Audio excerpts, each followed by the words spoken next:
Are we at 1 o'clock? We're ready to go. We're good? Let me get back to you. Sure.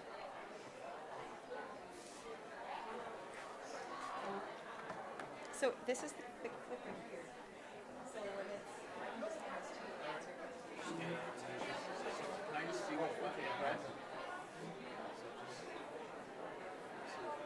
I assume I'm running the slides from here, since I'm running on this computer.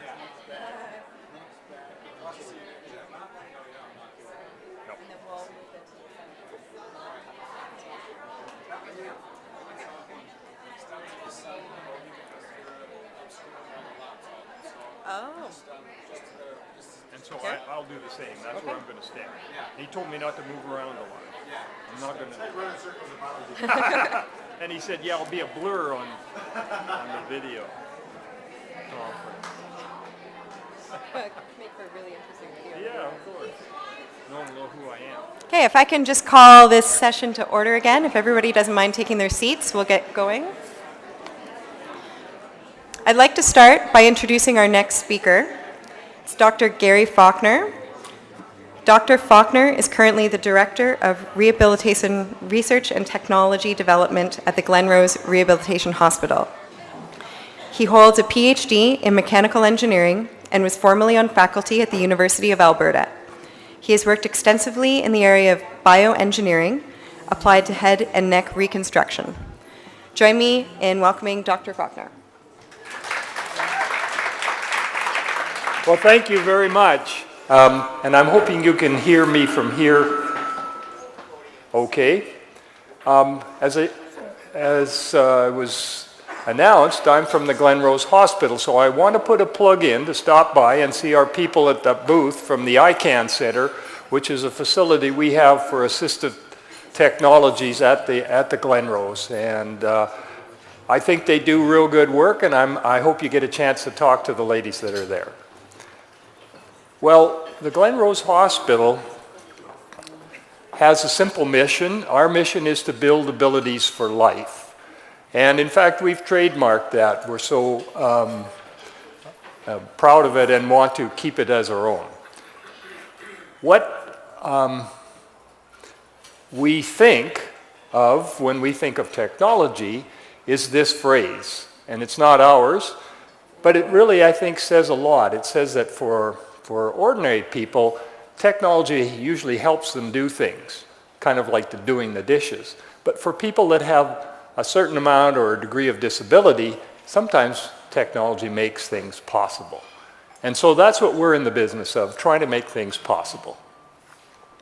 So just to give you a little bit of a history, the hospital, which is just down the street from here, is it's a fairly unique facility, and it's unique because there's really not another facility like it, certainly not in the province, and actually not in the country.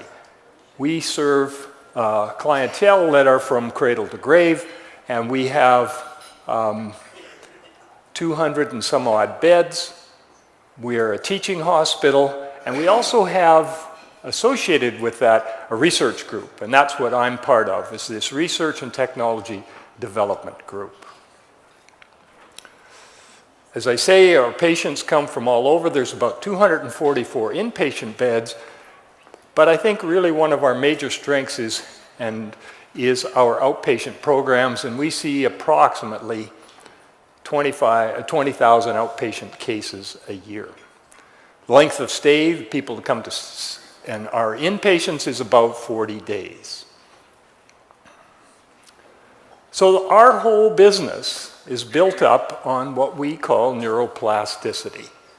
And I know it's a big word, but really what it says is that it allows us to reorganize our thinking and to do things that we might have been able to do before, but to use a different part of our brain to do it. And my simple understanding of this is that you actually can teach an old dog to do new tricks. And I think that's good because I'm an old dog, and I'd like to be able to still learn a few new tricks. So we use this whole idea of neuroplasticity to try to help us improve our abilities, to keep building those abilities that I talked about. Now, the one thing we know, or the things I shouldn't say, not the one thing, the things we know about this neuroplasticity, that for it to be effective, you've got to use it to improve it. So you have to keep doing it. You've got to keep doing it over and over again. You've got to do it intensely. You've got to be committed and keep doing it.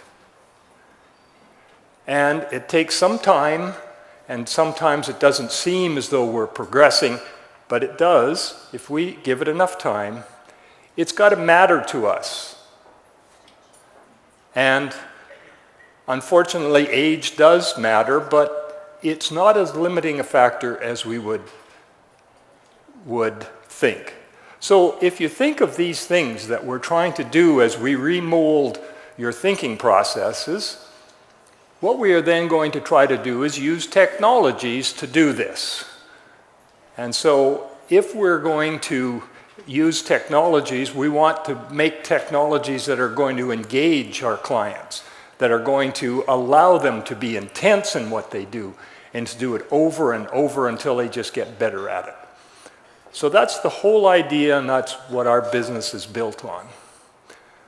Now, to help us with this, some time ago, about 3 or 4 years ago, we decided to make a very large push towards the introduction of advanced assistive technologies into the hospital. And we did that through our foundation.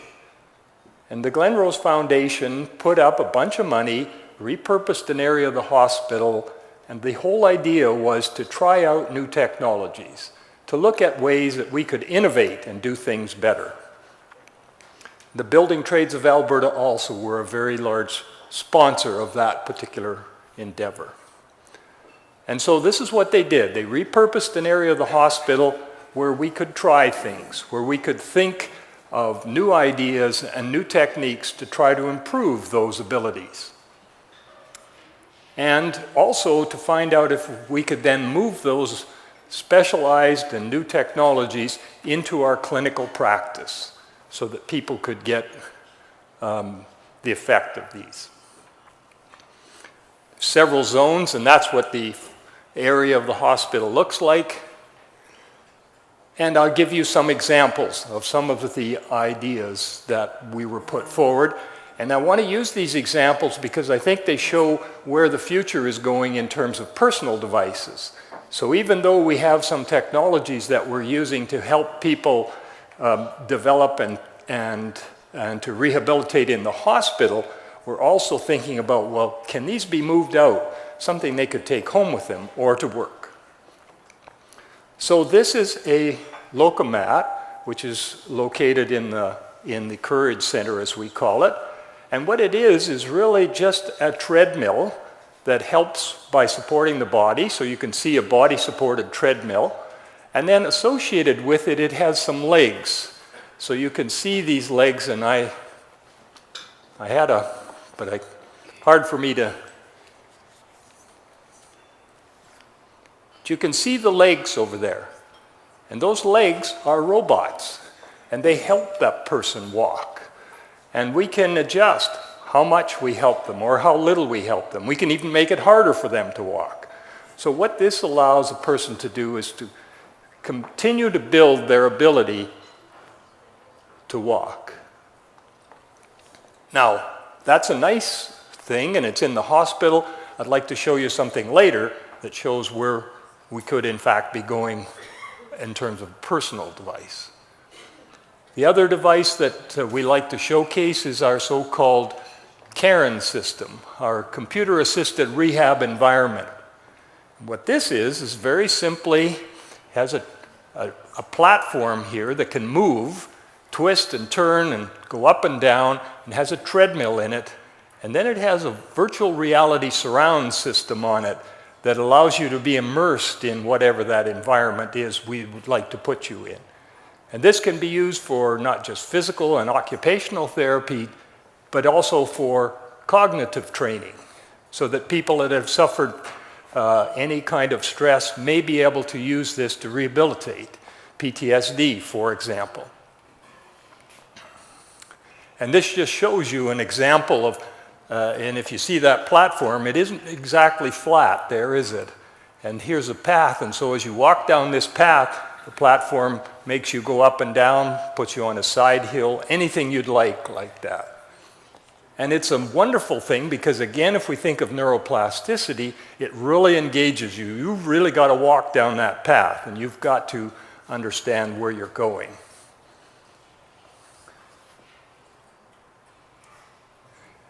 And here's an example. This is a balance test. This particular, I think, is a military patient, has an amputation, and is learning how to use that particular leg again on this particular apparatus.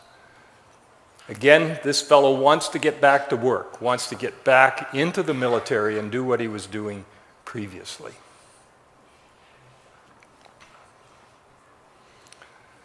There's another example, and this is a driving simulator. One of the big tasks, of course, is that people want to get back driving, especially if they've had or learn how to drive. And so the driving simulator can be used more than just a piece of testing equipment to see if you can or cannot drive.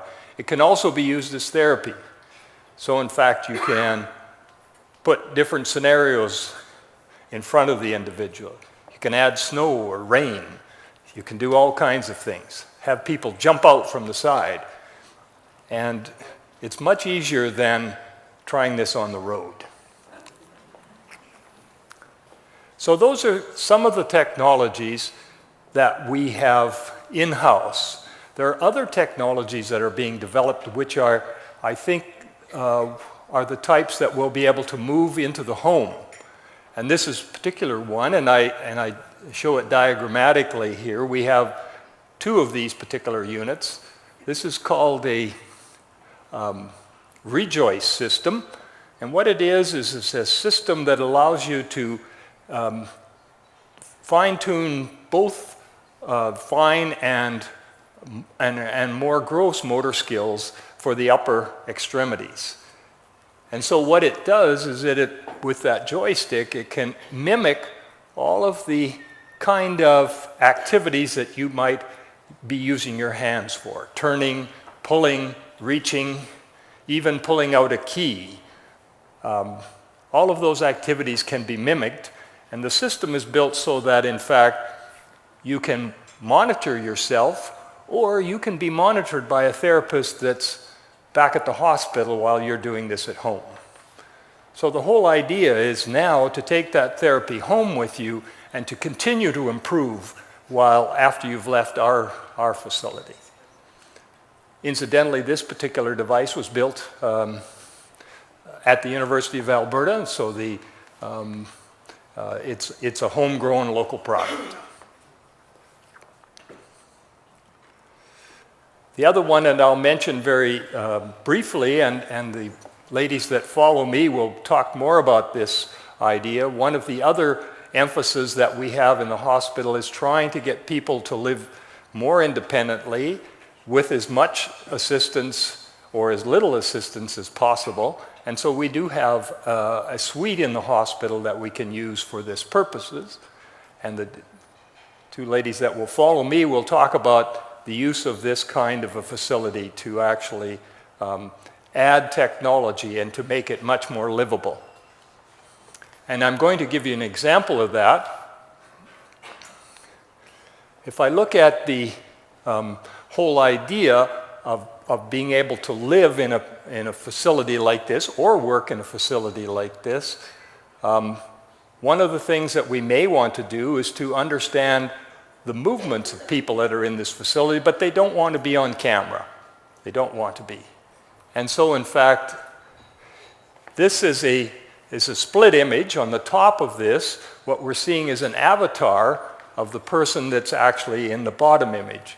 This avatar is not moving through video camera. It's using other sensors to measure that motion. So I'll just run this video, and you should be able to see there's a time lag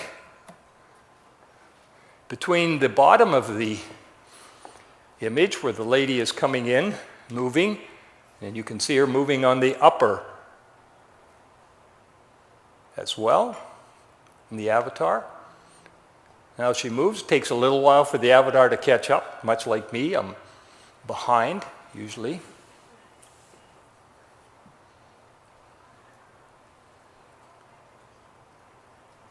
So this is all done without the use of camera, and I'll let Dr. Struley tell you about this when she comes up after me.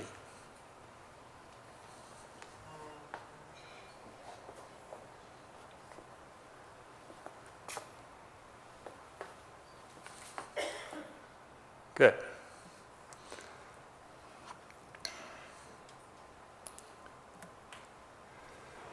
Here's an example of something that was actually developed in our hospital, and what it is an adjustable tabletop game that is to help with the rehabilitation for more gross arm movements.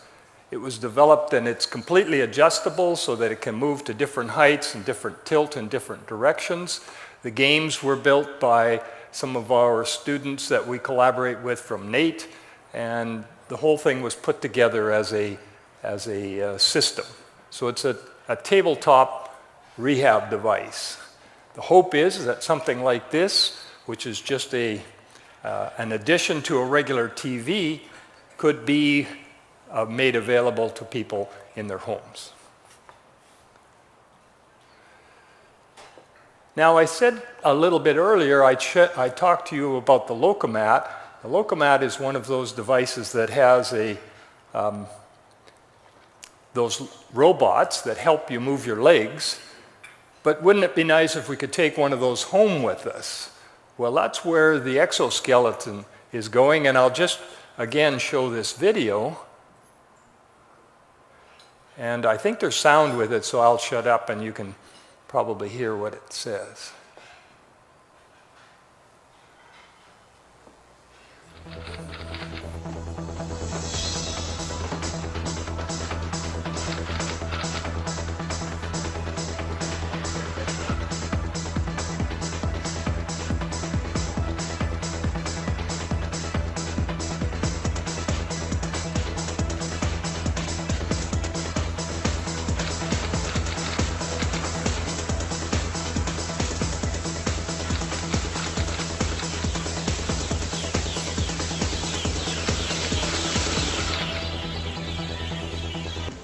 Climbing stairs as well as descending stairs, slopes, major.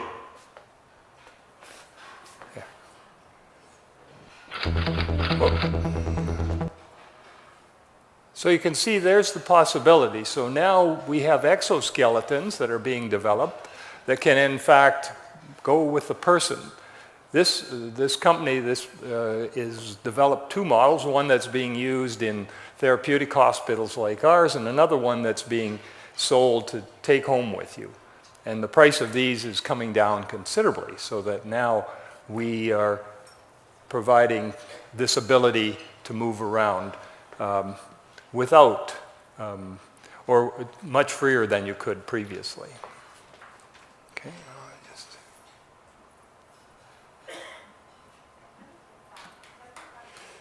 I'd like to also show you another example. Now this is a device also that was built right here in Edmonton. It's called the C-Leg. It was developed again by the University of Alberta with some engineering input, and shows what can be done for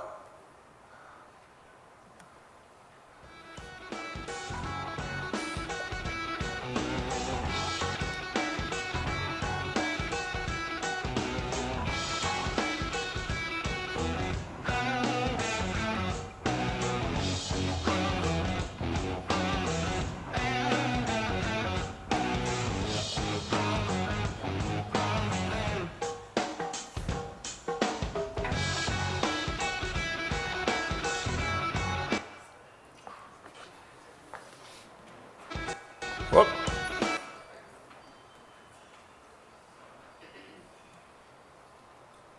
Now here's one that you may have seen, and this is kind of an interesting concept. How many have heard of the Google car?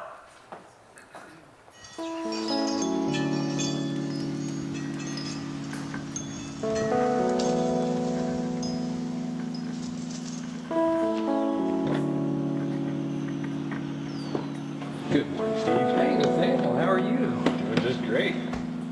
Go ahead, Steve. Auto driving. Here we go. Away we go. Look, Mom, no hands. No hands anywhere. No hands. Where this would change my life is to give me the independence and the flexibility to go the places I both want to go and need to go when I need to do those things.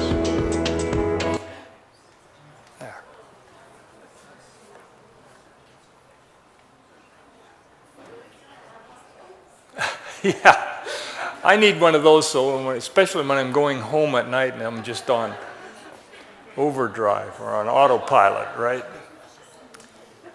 The last thing, or the last video I want to show you is some work that's actually going on at the hospital right now.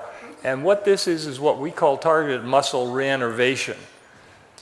If you look at the developments that have been made in prostheses, especially for upper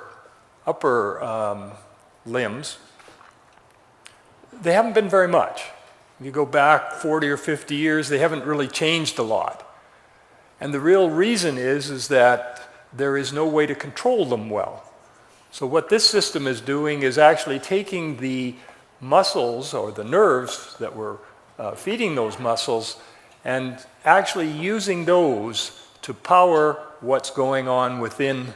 So just by thinking about it, people can actually do this. So what we have here is what's called a myoelectric arm, and it's basically takes the signals from those nerves, which have been redirected, and by simply thinking about it, this individual can actually do the tasks you'll see.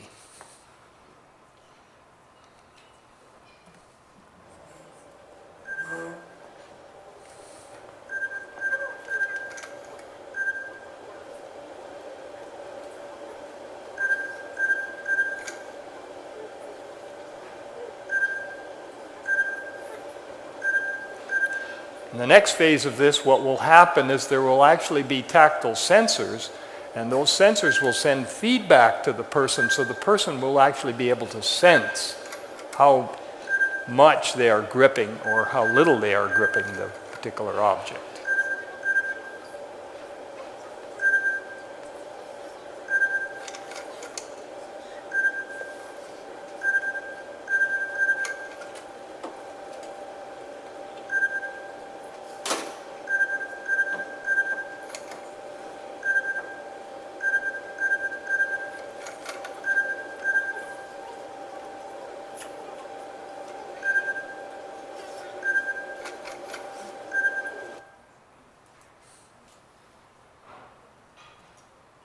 Whoop.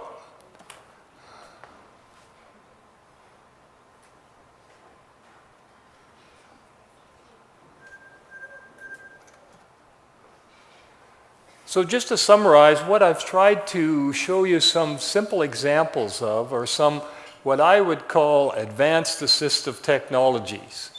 And they can be used for a number of purposes. The first one that we're using them for in the hospital, of course, is to result in better patient outcomes, so that when you leave us after the 30 or 40 days or however long you are with us, that you will have better function. We'll have helped build those abilities for the rest of your life, and that is our main purpose. They allow us to provide very intensive, sustainable therapies. They allow us to actually measure how much improvement has occurred, because with many of those devices, there's all kinds of feedback that tells us they can walk better, they can use their arms better. And they provide us for a platform for innovations that can then be taken outside the hospital and moved into the home. and into the workplace. Well, that's about all I have to say. Thank you very much. I appreciate your taking the time and not falling asleep right after dinner or lunch. And this is a left-handed football player that's passing the ball to you, because I hope that some of these ideas we can pass out of the hospital into the workplace. And he's left-handed because there are very few left-handed passers in football.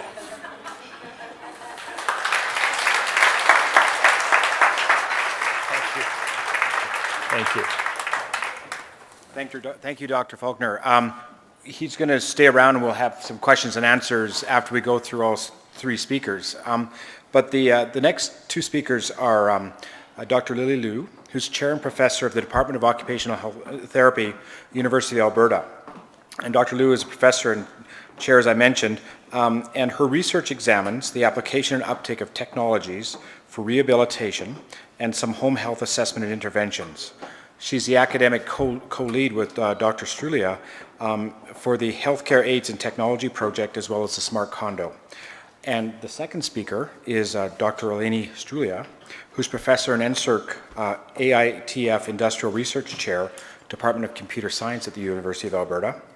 And her research addresses problems motivated by industrial and community needs with software systems that support people's activities and improve the quality of life and quality of their outcomes.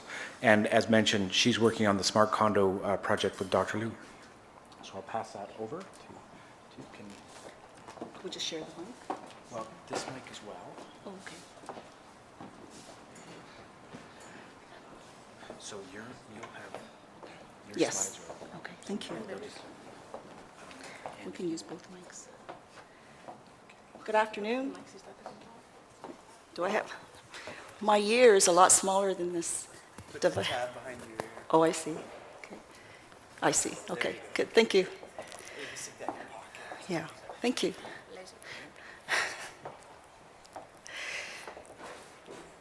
Oh, I don't need this. It's a great pleasure for me to be here with my colleagues, actually. It's kind of funny, last minute we realized we were all going to be together, so that's a pleasant surprise. Thank you, Dr. Faulkner, for introducing the Smart Condo for us.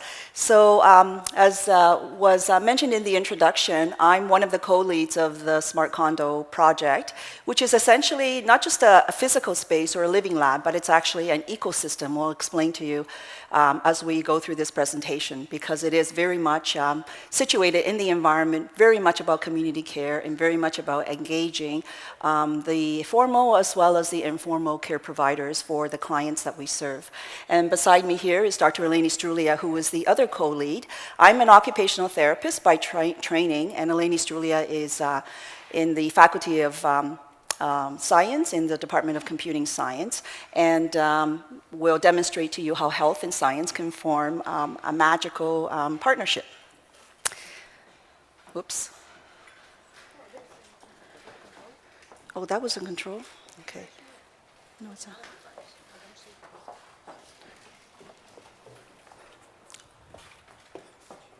Okay. How did you advance? There was a clicker? Oh, here. Is this it? Yeah. Okay, great. So sorry about that. So basically our global mission for this Smart Condo project is to support clients and their care teams through the analysis of meaningful data collected in the home. So in between all of that would be the kinds of technologies that we typically categorize as more in the high-tech area. But I am going to finish this presentation, we are going to finish this presentation with a description of some of the low-tech kinds of designs that we've also come up with in partnership with our community partners. And that's a huge credit to the industrial design partners that we have in our Smart Condo project. So essentially the Smart Condo has an agenda that consists of three components. The first and foremost being in the University of Alberta. We are being a flagship university that educates undergraduate, graduate, as well as other levels of research trainees, we focus on education. So we do have a course that's offered every fall that consists of an interprofessional team of students. And for those of you that practice in the community, this is nothing to you. You, by the nature of your work, constantly work with each other from a variety of training and variety of backgrounds. But the structure of the university is such that we're still very discipline specific, and so it takes great effort to create opportunities like this that force students or give students an opportunity, occupational therapy students with nursing students, with physicians, with computing science students and researchers to work together. We, in this course, also allow students from all levels. So we have students in the undergraduate all the way to the postdoc level collaborating on projects. So we're very dedicated to the education aspect using the Smart Condo as the facilitative platform. In terms of research, we focus on unobtrusive monitoring types of technologies to allow us to recognize activities, but in such a way that when you walk into the Smart Condo in any space that's supposed to represent a home that we all are accustomed to. It doesn't look high-tech at all, but behind the scenes there are technologies that are picking up data on movement, on activities that can be used and distilled and analyzed and synthesized in a way that the healthcare providers could make everyday decisions that in an efficient manner and to the betterment of the quality of care provided. These are not just physical types of activity monitoring, but we're looking at types of technologies and devices that we can engage our clients in to assist us with perceptual function, with cognitive function, and that sort of thing. We also collaborate with physical education and with other social sciences to develop apps and different types of technologies to look at the level of engagement and how to motivate and support. So we'll present some examples of that. And of course, universal design forms the foundation and the premise of the space itself, and the kinds of principles that we try and deliver and communicate to our partners and to our clients. It's always with a goal of designing as simply as possible that is going to accommodate clients across the lifespan. And third, very important part of our agenda is to engage in our community and industrial partners. A very, very major partnership in the Smart Condo. In fact, the kind of a video that we're using sensor devices to monitor and using virtual reality, that whole platform is based on IBM technology. So IBM is a very strong partnership has been from the very beginning. We also collaborate with a variety of other partners, including the Glenrose and other funders that you'll see on the last slide. So by all means, this doesn't cover everything. We are focusing on three major areas. One is technologies that relate to monitoring, technologies that relate to assessment, and then support. Some of the other examples are displayed or have been demonstrated in our Smart Condo booth there. Some of you may have seen, such as the medication assist technology and those kinds of things. So I'm going to, do I start this? Okay, so in terms of technologies monitoring, we've got ambient activity monitoring, which is basically the type of technology that you saw in the video. So in fact, the idea, there are two different spaces. So I just want to clarify that the independent living suite, which was shown in Dr. Faulkner's slide earlier, is an actual physical space that's located at the Glenrose. And we started some of our research activities in that space to look at medication assistance technologies for transitioning clients into the community. So it's a perfect environment for that type of research. Once an individual is in the home, then we do research in the Smart Condo area. This particular space is actually located on the university campus. So as such, it does form sort of an ecosystem. And then, of course, we translate into the real community and the patients' homes, where we also do research there. So the idea of using sensors to monitor and also using virtual reality and avatars to monitor our clients actually came from the study that we did at the Glenrose, where we initially used video cameras, and we had a really difficult time recruiting subjects because people just did not want to be on the camera, and so the idea emerged from there. So it's a really good example, I think, of what can happen when you form these partnerships.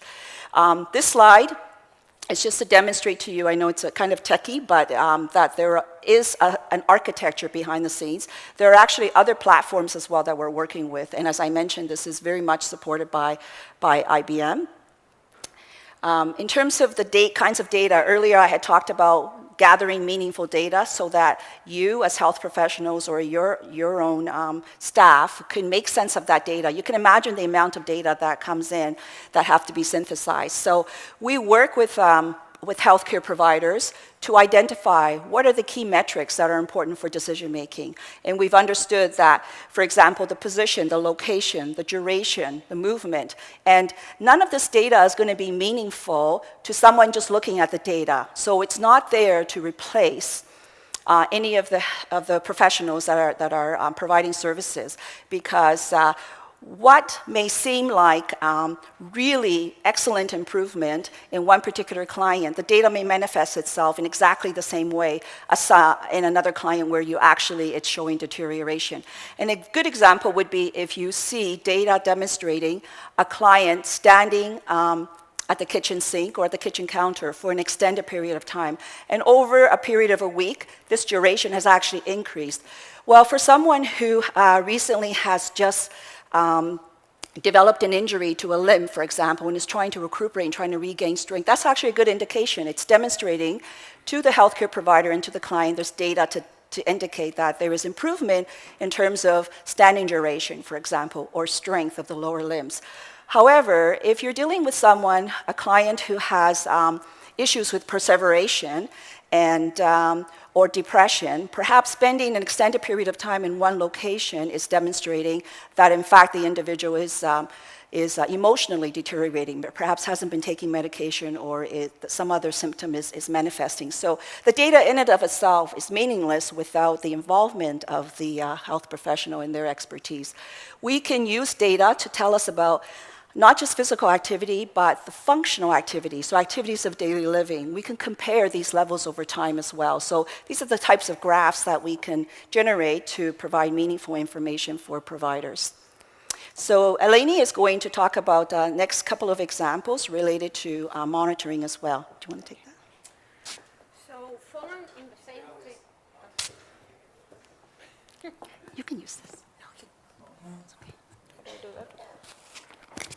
Okay, we're stretching the system here.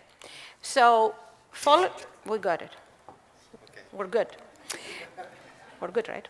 So following the same idea of collecting data, analyzing, getting out some information, we have another system that is using cameras. The reason why we're using cameras is because we want to do, in some cases, very precise assessment of motion and posture. So this work is done by a colleague, Herb Young, and Saman Eskandari, and the way it works is essentially using very cheap cameras, quite cheap cameras. There are about 6 in the smart condo. And what we do is, by collecting lots of video, we eliminate the background. So the only thing that's left over after our processing is the shape. And this shape is monitored in order to figure out different types of postures. Now, some of these postures are more stable and some are less stable. And the idea is that by analyzing at runtime the posture of the person, we can recognize danger of falling or tripping. And one could imagine that by analyzing the frequency in which the person is falling into different unsafe postures, we could potentially do some alerts to the healthcare and just indicate that this person is deteriorating. More frequently, she's finding herself in a more problematic posture. So this is in addition to, and if you want to monitor the particular motion patterns of an individual who is in danger of being a candidate for falling. So this is one activity, and the other activity that we're working with is using the Kinect at home. This is something that's already doing, but everybody knows if you have a Wii at home or a Kinect that you can win in tennis by not learning anything about tennis. And this is the subject of the study. So the way you play Wii is basically you learn some tricks with your wrist, and you can cheat at the game without learning anything. What we are trying to do is essentially have a model of what is the proper sequence of postures and movements in order to do well. So we're gaming the exercise activity. And the way we're doing that, the reason why we're doing that is because we already have the Smart Condo platform that takes as input from sensors. In the Smart Condo, the sensors are motion and pressures and switches, so we know if you open things, if you sit someplace, if you move. But now with the Kinect, we can actually know the various articulation points of your body. And if we know how long you stay in a particular posture and how your angles change, then we can have essentially a script for how you're going about performing exercise. And if we have the normative script, how you're supposed to be performing the exercise, what your rehabilitation therapist has told you, then we can compare what I am doing against what I'm supposed to be doing. And this error difference between what I'm actually doing against my script can be giving me a score.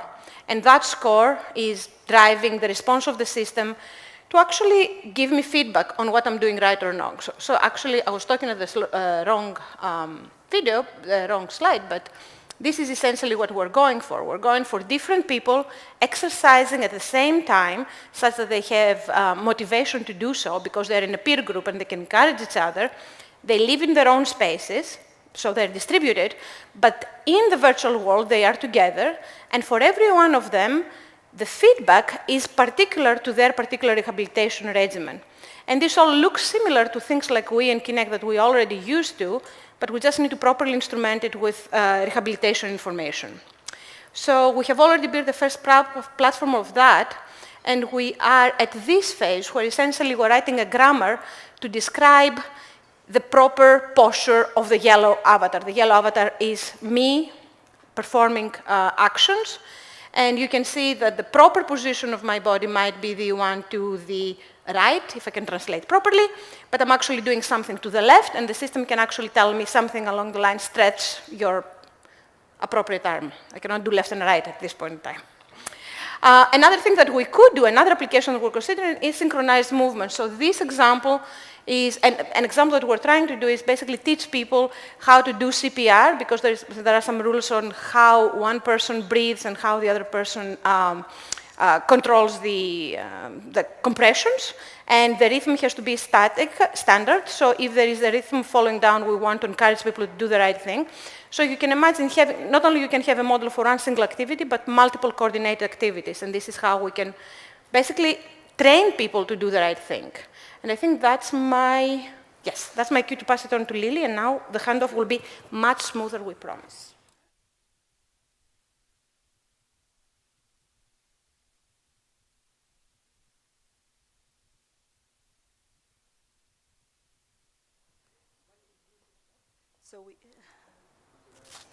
So we talked about we've talked about how we can use technologies in an unobtrusive way to monitor and also to detect motion, and you can imagine now, hopefully you're imagining all kinds of possibilities from the perspective of a client at home. Remotely, a provider could actually monitor a person's activity, or they can collect that information, store forward, and not having to describe or keep a diary or a log to bring back to their health provider to explain the level of activity, whether or not things have been improving and things like that.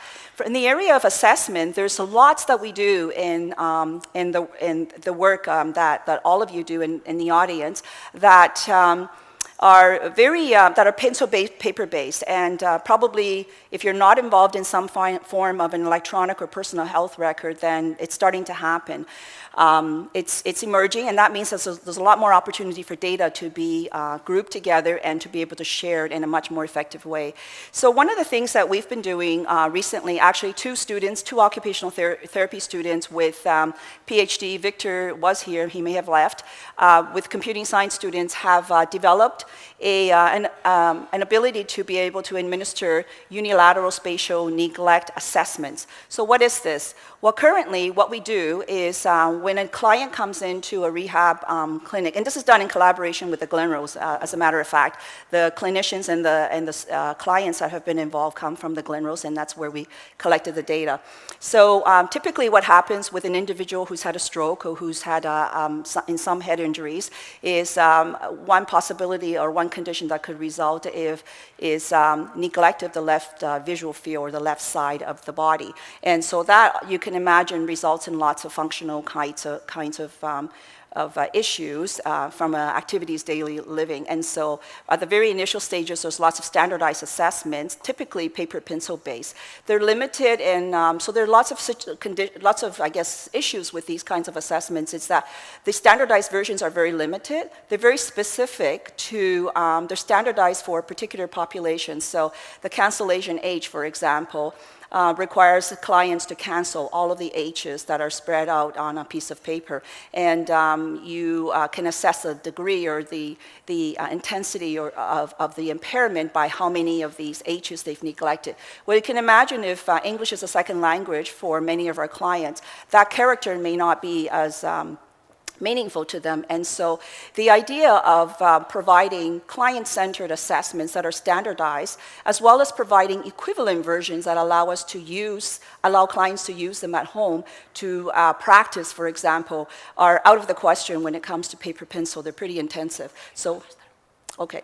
So what we can do with tablet versions then, or putting it in an electronic format, is that we can capture and do these things a lot more quickly and also capture the metrics that we want. So here's one example. The star cancellation is the one that we use. So there's a pencil paper test. Line bisection is another version that's used in the clinic. So the tablet version then allows us to create, as I alluded to earlier, a family of age and cultural specific tests. The tablet version is equivalent. It's as good, if not better, than the traditional pencil paper, except that the symbols can be client-specific, as I mentioned earlier, and we can also develop therapy versions for clients to use at home.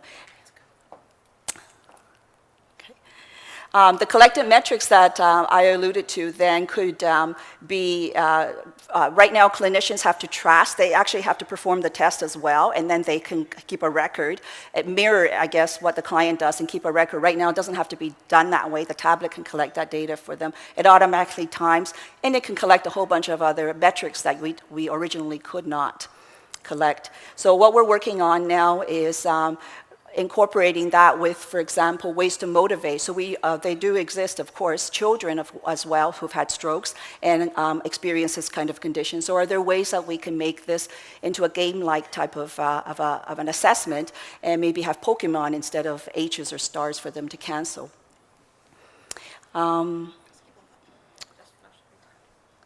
Okay, more self-monitoring. I think Eleni wants to skip these. Is this the last one? The last study that we want to talk about is support for the health professionals that, as well as the healthcare aides and personal care attendants. So we're not talking about not just professionally trained service providers, but everyone in the healthcare team who can provide care in a more efficient manner. There are a lot of issues we won't go into right now, but you can all imagine that occur in the community, from traveling long distances, from not knowing where your staff is after you've dispatched or you've scheduled them. So scheduling is an issue, safety is an issue, workflow as a whole is an issue, documentation, even allowing clients to communicate with the head nurse, for example, at the office. So there's so many issues in a team with regard to workflow that we have been able to analyze, to study, and to propose solutions through apps that are in a tablet form. So these are just some screenshots of what perhaps a head nurse would see on her desktop. So it's got scheduler, it's got the map, she knows exactly where all of the healthcare aides or personal care attendants are located. And these are some screenshots of what the healthcare aide would see on his or her tablet. And there are a series of apps that we've developed as well as off-the-shelf that we've put together to allow them to perform their workflow in a much more efficient and manner, but also provide better quality of care. We collected lots of data on what the healthcare aides thought in this particular study. They liked the online schedule. They liked the fact that they could take photos and videos and share them. They liked the fact that they could document, and these are just some, let alone the safety. They liked, most of them, almost all of them, liked the idea of the head office knowing where they were. We talked a lot about some of the more high-tech sort of, the software and the hardware that research, some of the things that we've been doing, but I want to bring you back to some of the low-tech stuff. So in collaboration with the industrial design, it's been about almost 2 decades that we've worked together with industrial design. And so we have now, I think in our portfolio, at the minimum, 150 designs for aging, for long-term care, chronic conditions, et cetera. And here are just some of the more recent ones. What we do every fall, and here's an opportunity where we can partner with you if you're interested, just let us know, is that our students go out and they interview clients that are out there, and we form partnerships with Capital Care, Shepherd's Care, et cetera. And they've come back and proposed these designs to address a particular client's need, but then they take it one step further and apply universal design principles so that it's whatever design is customized to that particular client, it is not going to interfere with the care providers or other people who need to also share that space. These are some really cute examples of some of the students who were interviewing. One particular client was carrying this really awkward looking chemotherapy infusion pump, and the students came up with not only a nicer design, but a more fun, compact design. This is for asthma. Yeah, so there are a lot of, I wanted to mention, we also have pharmacists working with us, and pharmacy students as well. So in collaboration, the pharmacy team and the industrial design students came up with those.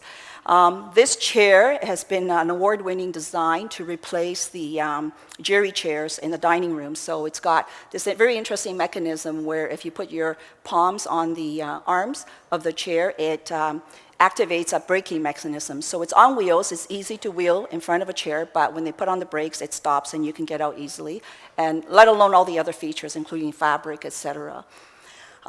We also design add-on types of designs that you can add on to existing designs, such as this plug, to enhance the usability for individuals who's got very weak or poor grasp. We also worked with theme of bariatrics, because that's, okay. Bariatrics, and so here's some very beautiful designs that the students have come up with. Table for dementia. And very important slide is just to show you our funders and our partners as well. Okay. Thank you very much.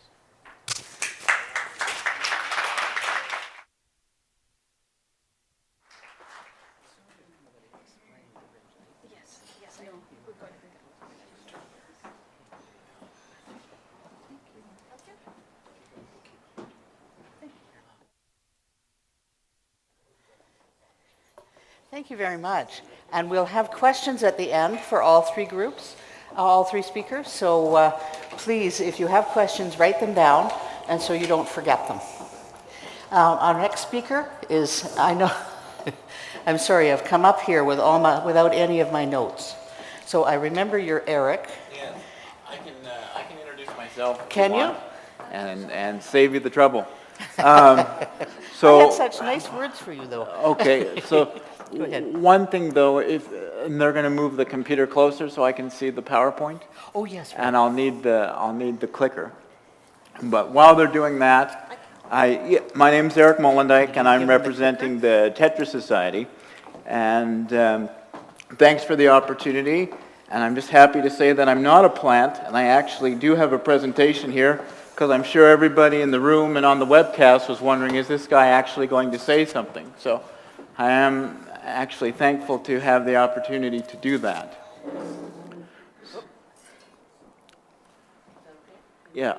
So what Tetra is, and I hope you can see my chair and you can see the screen okay, is we are a registered a nonprofit society, and our whole goal is to help people with disabilities achieve greater independence, personal independence, and be active in the communities throughout their daily lives, as active as they would like to be. And how we do this is one assistive device at a time. So basically, what does this all mean? So I should clarify that Tetra makes customized assistive devices. So one thing that I've heard over the 2 days here, which is so true, is that people do not fit into a box. And frankly, who wants to do that, right? I always think fitting into a box is no fun. So what is Tetra exactly, and how it came to be is Sam Sullivan, maybe some of you have heard the name, former mayor of Vancouver. Well, before he was ever mayor or into politics, he was 19 years old and he suffered a spinal cord injury. And Sam's whole goal was, well, how can I live the life I want to live? How can I get back to doing what I want to do? And he basically said, you know, I'd love to have a job, but I can't even get out my front door. So another thing, and another theme that we've had throughout these 2 days, is employment starts long before the job interview. It starts long before, you know, the first day on the job. So one of the things that Tetra does, that's perfect, thanks, is we want to be involved in all aspects of people's life if they need us. Again, if they have a need that they can't find commercially available. So as you can see here, we have an adapted crib for a mom to take care of her child. And I just want to clarify, I am very aware that motherhood is a full-time job. So for all the mothers out there, I know that is a job, and I'll just take the opportunity to wish you all a happy Mother's Day, right? That's coming up on Sunday. So I am very aware that that is full-time employment. We have this fellow here who, he worked with one of our volunteers, and again, the devices that are made, you can see here a couple of our clients along with a couple of our volunteers. So these devices, again, they're individual solutions, and they're made by our volunteers who are technically skilled. They could be mechanical engineers, electrical, etc. And for John here, he was doing his schooling through his laptop and off his wheelchair through Sip and Puff technology. We have Bocce, a modified holder so you can get out and play with your friends. And then in the bottom corner, we have Greg Harris, our volunteer, and we have Jordan and his modified recorder. So through modifications, he had a stroke at a young age, and so one of his arms didn't work, so he couldn't hold the recorder and play it at the same time. So through a slight modification of being able to wear the recorder around his neck, he was able to fit into his music class. So this kind of leads into education, and again, I've heard it talked about today, and it's so true, it's true in my life, is getting ready for employment starts at a young age. And for myself, I have cerebral palsy, and my parents' attitude was, we don't expect you to be perfect, but we won't accept failure. And so goals were laid out for me right from the beginning that I wanted to achieve, and so that's what we try and help people, kids do at Tetra as well. So you can see the main picture, the activity table, that was actually done by our Calgary chapter, and this is for a young girl with cognitive challenges, but you can see she can see her colors and her shapes, and it's laid out in front of her. You've got the chair for the young boy. He needed some more support and a different angled desk. And then again, there's a picture of another one of our great volunteers and an adapted desk he made for a little girl so she could be a part of the classroom. So here's another picture that I really like. It reminds me when I was younger. Again, this desk was adapted so that he could get underneath in his wheelchair and fit right in. And hopefully you can see on the slide, because it's a picture that he's drawn saying, "Thanks for my desk." So through that device, he was more accepting of who he was. He could fit into the class, and he achieved what we hope to do with Tetra is you don't see the disability, but just people working towards that independence. So of course, moving on to higher education, and I'm very happy to say that Tetra is quite involved with universities. I'm from Vancouver, so we've worked on different projects at the University of British Columbia. Recently, civil engineering designed an emergency preparedness kit for myself so that if there was an earthquake, I could have the supplies I need in an angle I could reach. So knock on wood, that doesn't happen, because I'd like to not have to test that out, but if it did, hopefully we're ready. And another thing that I'm very excited about that I'm working on with two different universities, University of Saskatoon and University of Colorado, is a backpack device. So one of the things that I struggle with is getting things out of my bag, and I might have even asked some of you here at the conference to pass me things. So we're currently working on a device that would enable people from their wheelchair to, instead of having to bend around or awkwardly reach something, where the device would come around, you could access your backpack, it would move back into place without changing the physical footprint of the wheelchair. So my hope is maybe at next year's conference I could demo that. There is a video of some of the things that we've tried out on YouTube. So again, fingers crossed, and that's some of the great things that we're doing on universities. And I was speaking with the OT students earlier, and of course that's where our next generation of volunteers come from. So once you've gone through school and you've achieved that, then of course we get into employment. And this is a client here, and the bouquets she made were actually part of the Paralympics that happened in Vancouver. And she has cerebral palsy, so again, she's another perfect example. She had all the skills and all the abilities to do a job, but she just needed that little extra hand. And so hopefully you can see what was made is the bouquet is acting as that extra arm, so she doesn't have to worry about holding the flowers in place, and she can just focus on doing the arrangements and being a florist. And then we have, and this is a friend of mine, he's a videographer, and he has Graft's-Host disease, which means that his muscles and his feet constrict, and so it's quite painful. And it was getting to the point where he was less and less mobile, so we developed a foot stretcher for him that he can use in the privacy of his own home, stretch out his limbs, and it enables him to, instead of having to do hours of physiotherapy, it enables him to work a full-time job, and he's actually filming there in our adapted music studio, and works full-time and has done a number of great video segments and documentaries for us and other projects. So that was something that was done for him. And then this was actually done by our Calgary chapter. It's a laser pointer, so hopefully you can see it's located in her glasses, and she types through the laser. You can see the keyboard in the background with her data entry.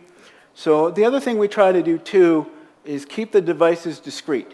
Again, because I'm very aware when I'm out, I want people to see me, the person, and not a bunch of devices that I'm dragging around. So you can see her device in her glasses there that enables her to do her job.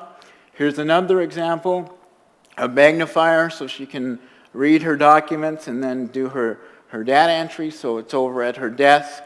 She can work on it independently. And then I think my colleagues just threw this in to make fun of me, but this is my adapted desk here that I have, and it works quite well for me. It's in an L shape, so I can get underneath, and I have the supports there on the side so I can tuck away my papers. And the one at the bottom is an actual tray. It's on wheels, so that I can pull it out rather than having to deal with files and have to carry them awkwardly on my lap. That bottom tray is on wheels, so I can manage my desk and filing in a more convenient manner. So kind of like the Hair Club for Men, I not only work for Tetra, but I'm also a client. Oops, what did I do there?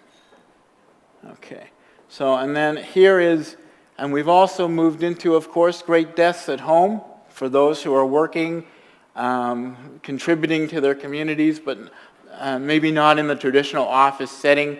You just have a variety of different at-home offices. You have down at the bottom there, the gray chair, it elevates, so you can sit at different angles. Also helps with blood circulation and pressure sores. You have the lady there who's standing, and she wanted a table that she could, use her legs, but things are laid out for her. In front of her there, you have an at-home desk where he's leaning more back and has his body stretched out at different angles. That works for him.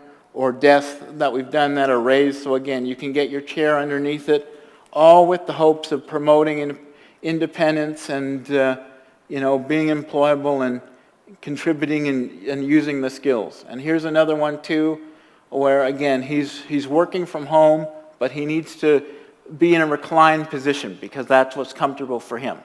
So the monitor is mounted, he's doing his typing there, and he doesn't have to be constricted by your standard desk or sitting underneath something.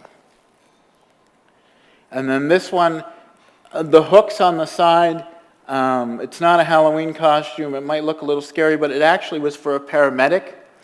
And what he would do is he would wear his prosthetic, and then he would wear the hook on that over top, and it enabled him to pull stretchers and help transfer those who'd been injured and maintain his job in a very active, stressful setting. He had all the abilities, all the skills. He just needed that little extra help. So with that hook, he could pull a stretcher, help with transfers, and then we have a sign maker.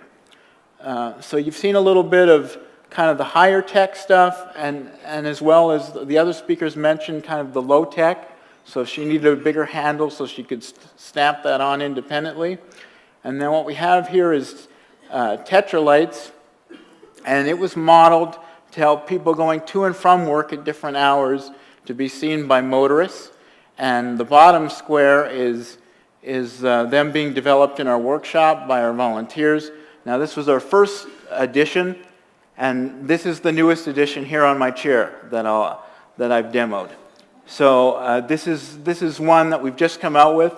So again, that's why I have that there. So if you imagine it's in the pitch black darkness, and it's just a one press on the side of my chair. Lightest press with your thumb, and then you press it again. If I was out in traffic, so you picture yourself, it's a dark night, behind the windshield, and I also tell people this is one of the few ways I know you can say to somebody, I'm flashing you, and still keep your clothes on. So, and then you just hit it a third time to turn it off. Again, if you want it to be discreet, I'm in a business meeting, or I don't want the aerial to be up, it's a gooseneck, so you can move it down or to different angles behind you so you can have it be seen or not seen, but all with the focus of being safe. And these are LED lights, and they plug into the side of the chair, the natural port. And they were developed because if you can't get to work safely, then how can you do your job? So those are one of the things we're developing. And then just last couple slides here, moving into, of course, this is more the technology. We've talked about these today, ebook readers, iPads, cell phones, being able to use them hands-free right from your wheelchair, plugging your iPads right into the motors of the chair so you can communicate, be hands-free. So we're finding more and more of these modifications, more and more cell phone holders, and again, it kind of goes into keeping up with the demand of what people's needs are. So just kind of a closing slide here of where we are now. Again, this is a picture of Sam Sullivan, our founder, and currently we have 40 chapters throughout Canada and into the States. One of our goals is to develop a Tetra chapter in Edmonton. We currently have one in Red Deer and Calgary. The Calgary and Red Deer chapter are very active. We do close to 300 projects a year, and that includes Canada and down in the States, and we have about 250 volunteers. So that's who we are as a whole, and if you'd like to get involved, www.tetrasociety.org is our website for more information, and our toll-free number is 1-877-688-8762. So that's the Tetra Society, all about custom devices, and I can't stress enough, we achieve these great things thanks to our volunteers, and we're always looking for more. So thanks very much for your time, and that's what we're all about.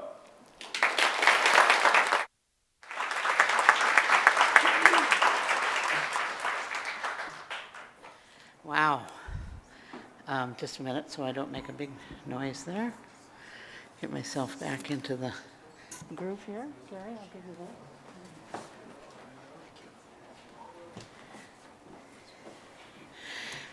So I'll get my stool in a minute, but so you can see me. So this talking head that you got, we will have questions now for any of the three people who've spoken in this segment. And so I'll start with questions on the floor, and I'll wait for questions to come in from the webcast. So, Crystal? Please identify who you'd like to answer the question, or if it's for the whole panel.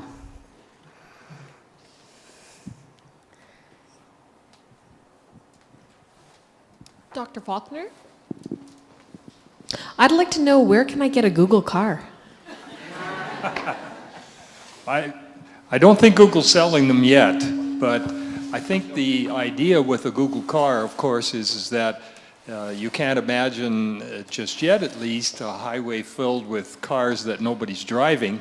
But the point being that even if they aren't fully assisted, they may, or fully controlled elsewhere, they may be able to assist you. So the whole concept is that look how far we can go. We may need, as Eric mentioned, for certain people, they may not need everything, but they might need some assistance, and with that assistance, it would allow them to be much more mobile. So I think that's the point of the Google car. Great. Am I seeing a hand at the back?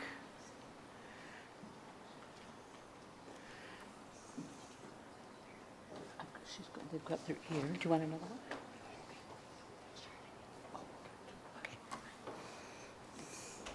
Anyone else? There's got to be questions out there. Come on. Okay, here again.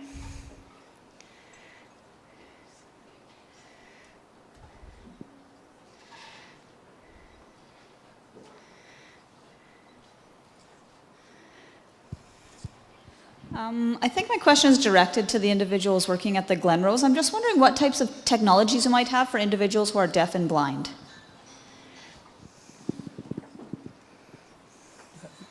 I guess that's me, and the answer is that we don't have a lot of technologies right now for blindness. It's certainly not something that we are currently working on. Doesn't mean we shouldn't be, but I don't think we do. In terms of hearing technologies, there are several that are being worked on. We're looking at actually the next generation of hearing aids, because we have a very strong audiology and speech pathology group. So the technology for hearing impaired is certainly being worked on. The other thing that is one of our focuses is we do a lot of cochlear implants. So for people that have an intact internal ear but may have problems with the external portions, we can actually use cochlear implants.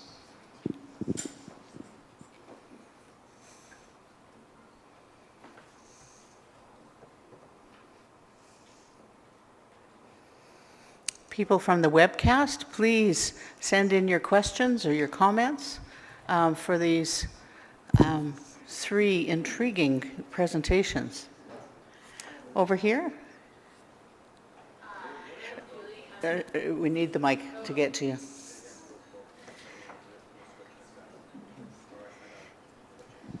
My name is Julie. I'm a student from occupational therapy at the U of A.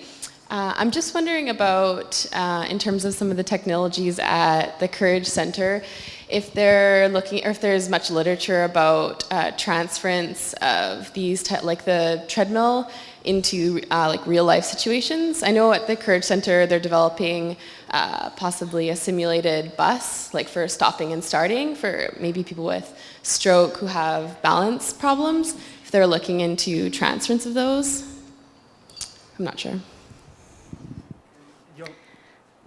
Help me here if you can. I'm not quite sure what you were asking. Were these technologies that are being moved out of the Courage Center into practice? Is that what the question was?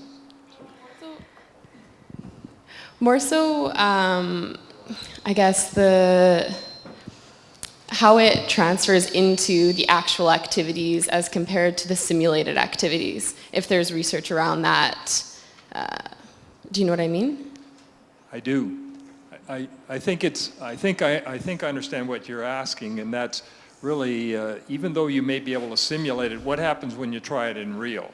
And so, for example, with the driving simulator, I think, and you should talk to Terry Blois at the ICANN table, and she's an expert on the driving simulator. But the whole intention there is to look at how can we correlate what we see in the simulator with what's going to happen when the person moves out and actually tries to drive that car. And that's the whole area where we need to do more research, because that's where the rubber hits the road in this particular case.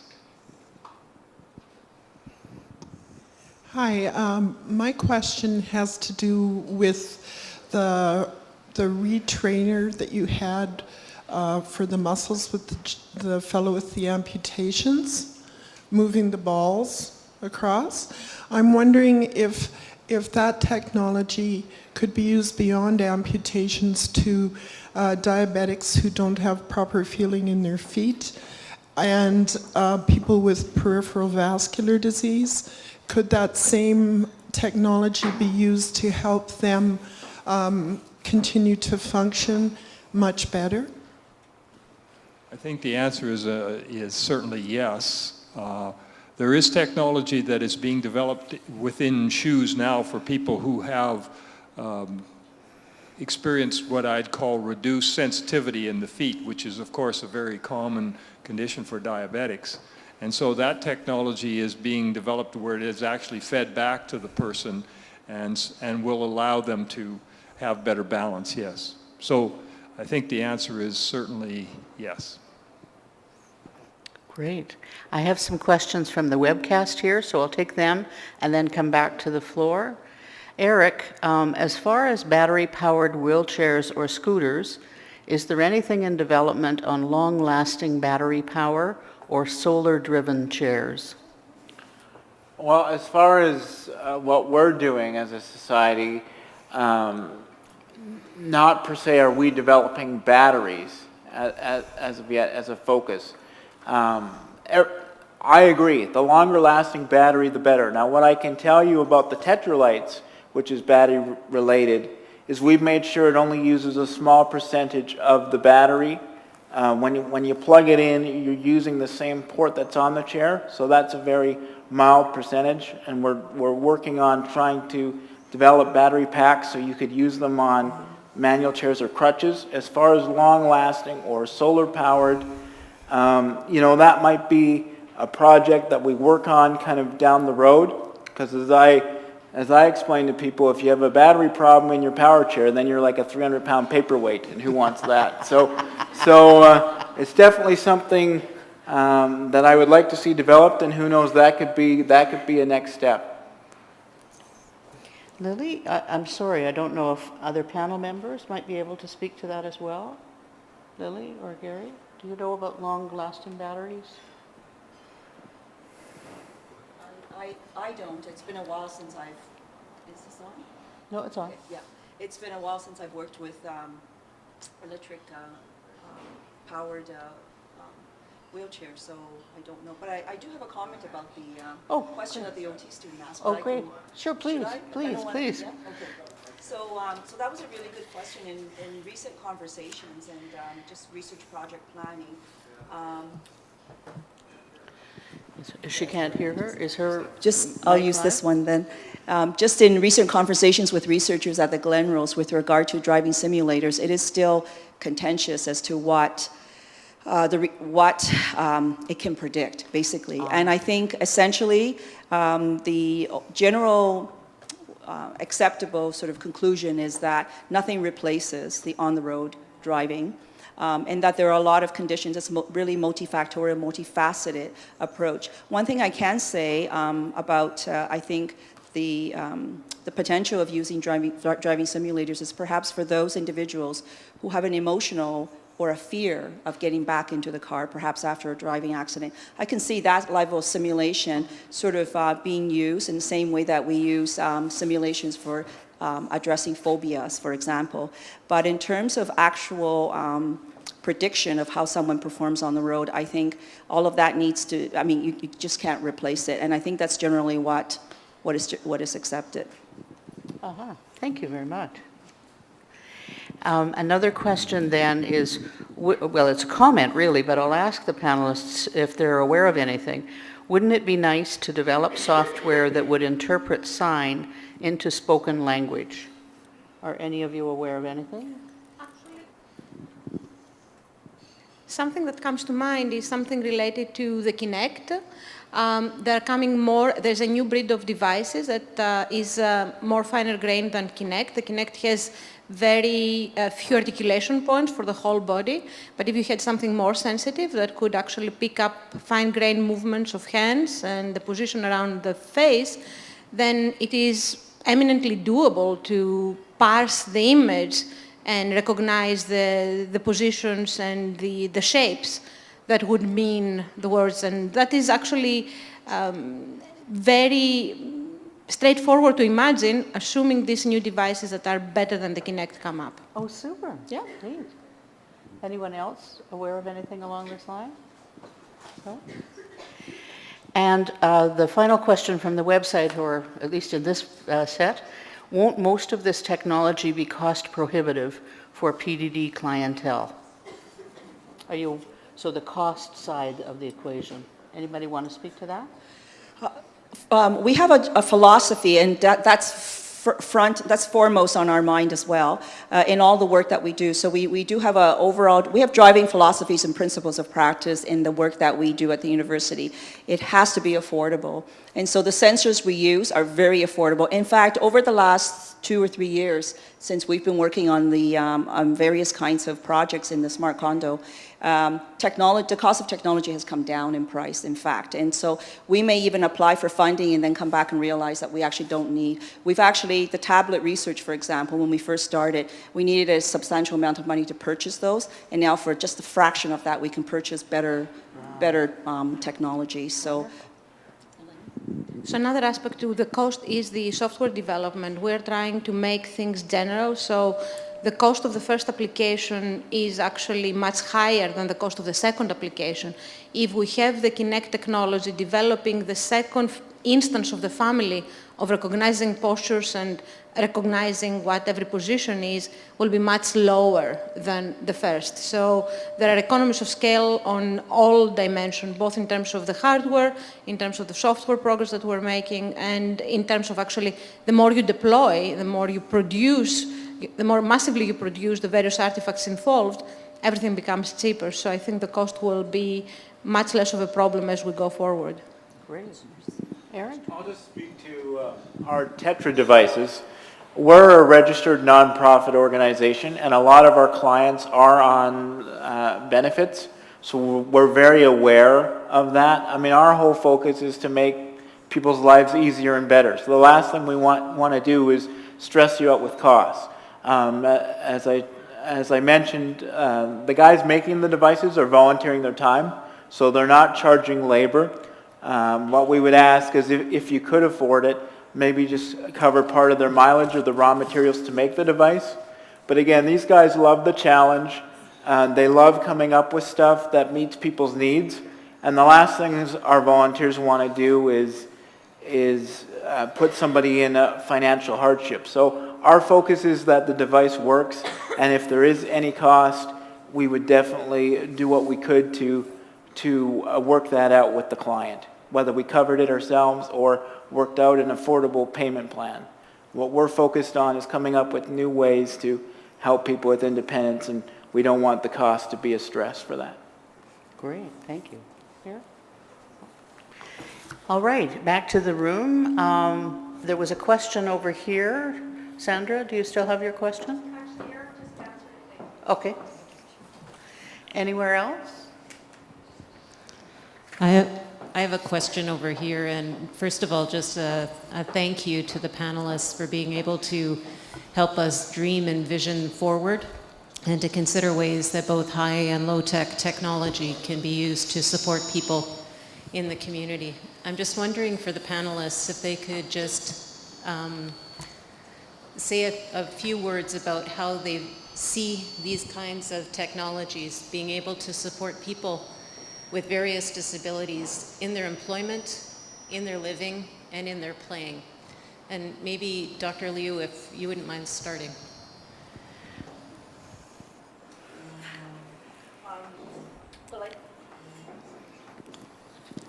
It's okay. I think the first and foremost is, and going back to the cost, is that whether we like it or not, technologies are pervasive. It is part of our everyday lives now. And whether or not we're comfortable, it is becoming more and more user-friendly. And sometimes with each cohort that comes into our program at the university, we recognize that they're a lot more comfortable, and it's even changing the way we teach and the way they learn. And in fact, the individuals who are less comfortable are the older, perhaps, professors, the older generations. And that's the same with practitioners. But I think that there is going to be a sweet spot, if not already, in some of the technologies that we engage in.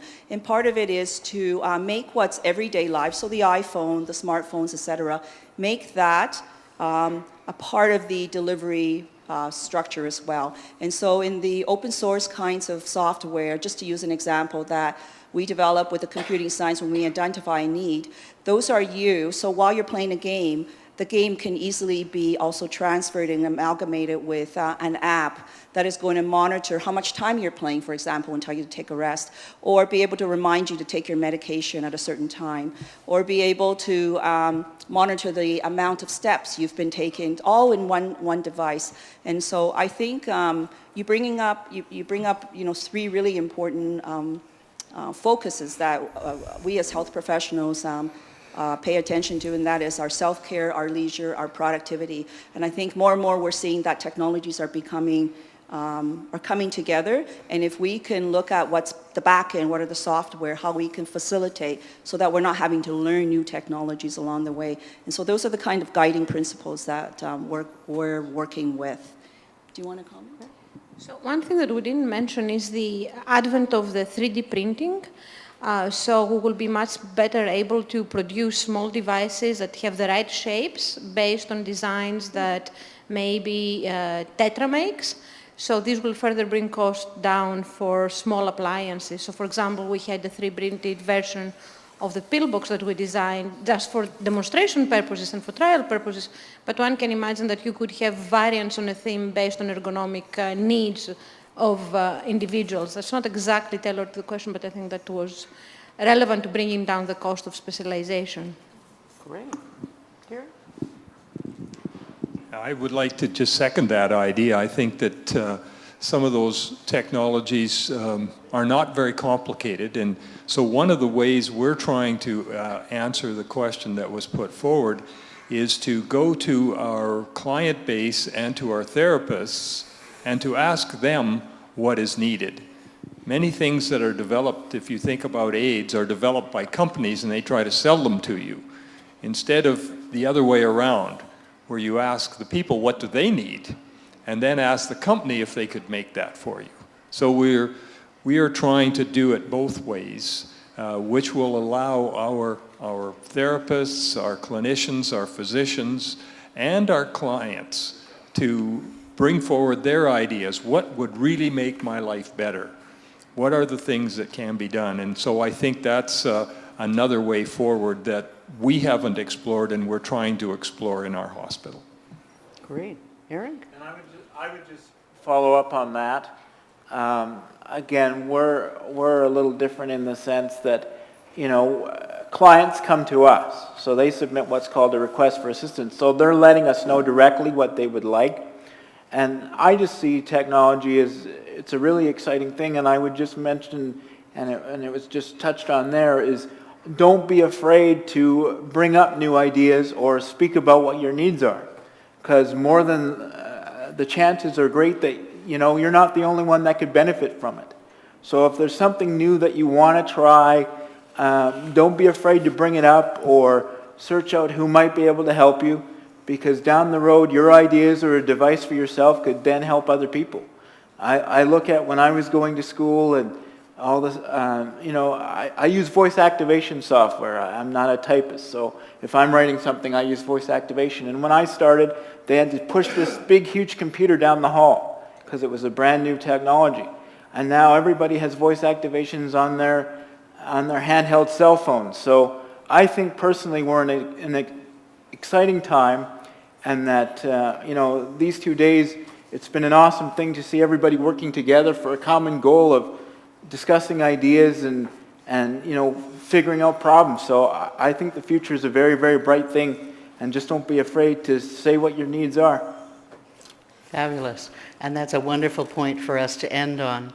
So thank you very much. Please join me in thanking the three presenters. And just hang on for a second, okay?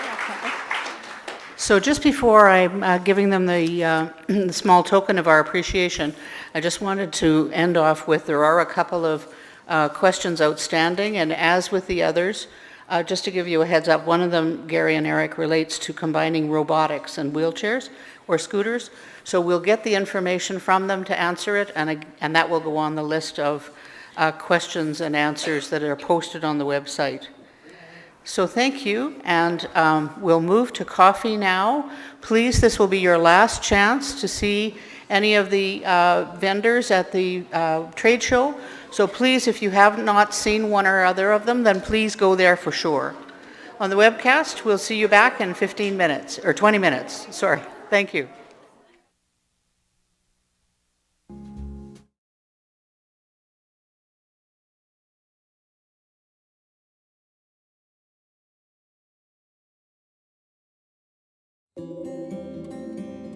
The Employability's Career and Employment Center, it's an innovative program that's been in the agency for approximately 18 months, close to 2 years. And it's an opportunity for anyone who happens to have a medical condition, a barrier to employment, or a disability to come on in, be able to see and view some of the resources that we happen to have. We have Alberta Works publications, we happen to have information on job search, we happen to have job leads for our employers. We also can look at doing some career planning. We happen to have just a wealth of information and resources available, and they do not need an appointment. Just come on through the door. We welcome them to be here and, see the resources, meet with an employment coach, and set a plan of action. All the services at Employabilities are at no cost. Some of our programs happen to have a tuition fee to them, but we work with Student Aid Alberta in order to be able to find a grant for that. Here at Employabilities, we have a variety of assistive technologies. We have everything from adjustable tables that can be raised and lowered for people who are using wheelchairs or mobility, scooters for mobility. We happen to have the print magnifier for individuals who happen to have visual impairments. We happen to have TTY accessibility for individuals who are deaf and hard of hearing. We happen to have the Interpret-type system, which is a system that people can communicate with each other very quickly. It's portable, it's really accessible and easy for individuals to use quite quickly. We happen to have single-handed keyboards, big keys keyboards for people with visual impairments. We have a variety of software for individuals with learning disabilities. There's just a vast array of the types of technologies we have available, and it's all done more on an individual basis rather than, just having them available for groups, but individuals come on in and we'll find the technology that happens to suit them. Here at the Career and Employment Center, we're based in Edmonton, and it's Monday to Friday, 8:30 to 4:30. But we also have locations up in Cold Lake, Bonnyville, Lac-La-Biche, St. Paul, Vegreville, Fort Saskatchewan. Those are home-based offices, and we work with Alberta Works quite closely to be able to provide the services for individuals there. You can find us in a number of ways. We do happen to have our website, which is www.employabilities.ab.ca. We can also we're on Facebook, we're on Twitter. There's ways of individuals to be able to connect with us.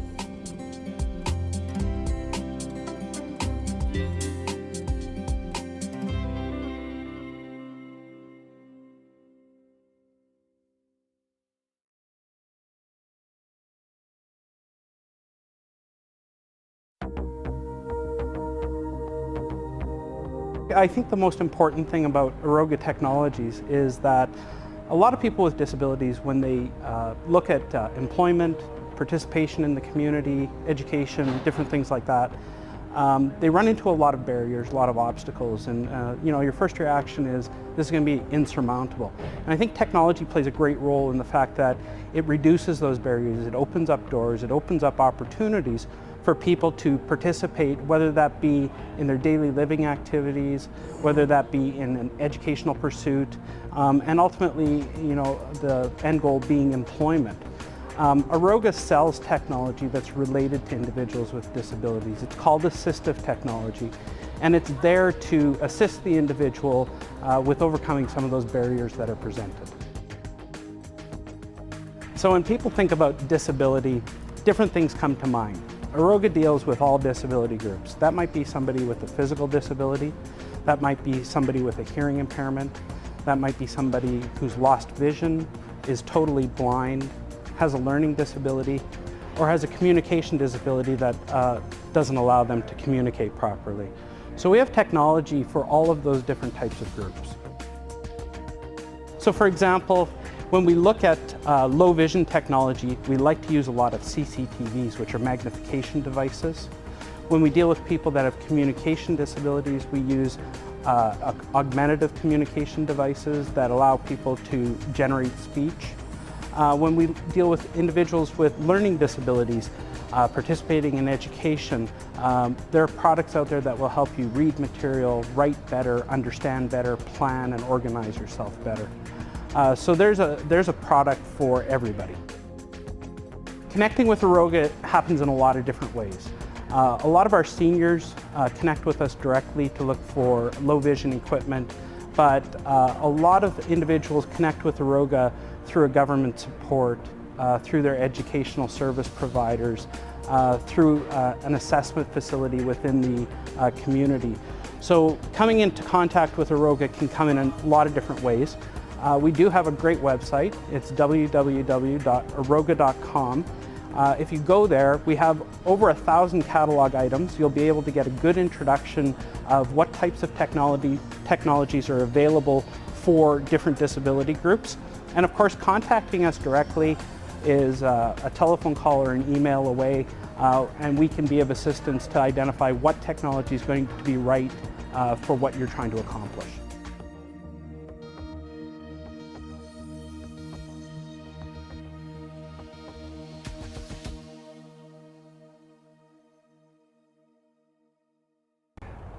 We're here to introduce the MV1, the world's first factory-built wheelchair accessible vehicle. Historically, the wheelchair accessibility market has been met by vans that were built for another purpose that were then put through extensive modifications and conversions to make them do the job. Unlike that, the MV1 was built from a blank sheet of paper to be a wheelchair accessible van. It has a full boxed frame. The body sits on the frame and the vehicle comes out of off the assembly line ready to be a wheelchair accessible van.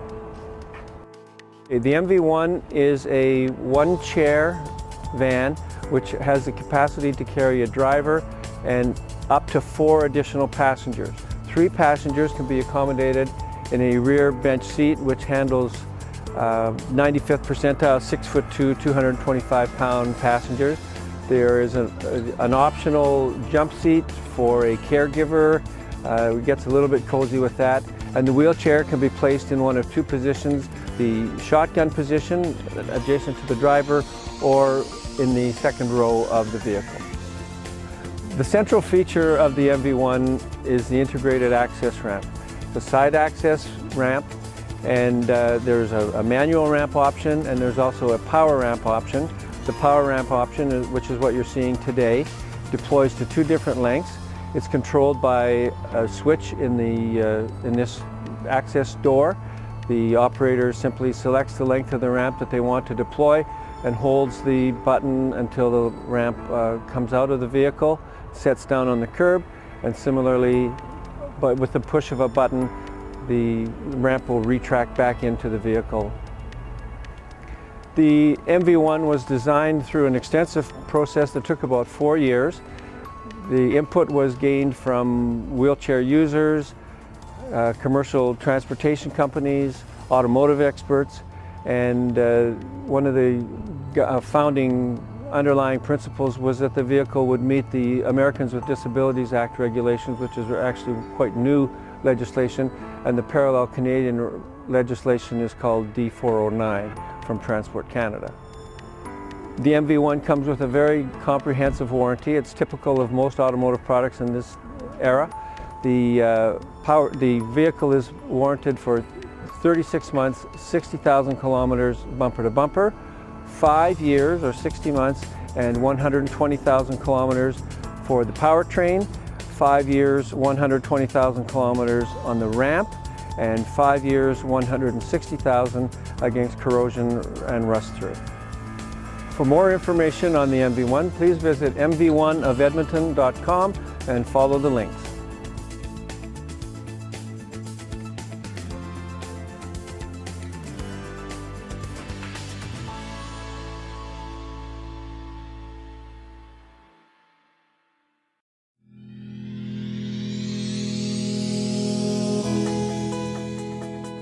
Personal Lifeguard is an automated check-in system to give your family, your employer peace of mind so that they know that you're safe. Personal Lifeguard could be used for just about anyone, from realtors to home care workers to your kids out in the workforce. How Personal Lifeguard works is you've got 3 setting intervals, half an hour, hour, and 2 hour. It's on a 24-hour clock. You can set your time, and then it automatically pops up on your screen. So you pick a safe symbol when you register with Personal Lifeguard, and at that time you touch your symbol. That notifies the server that you're safe, and it doesn't send any alerts out to your contacts. If my daughter was on a date with the Personal Lifeguard system, it gives us a peace of mind.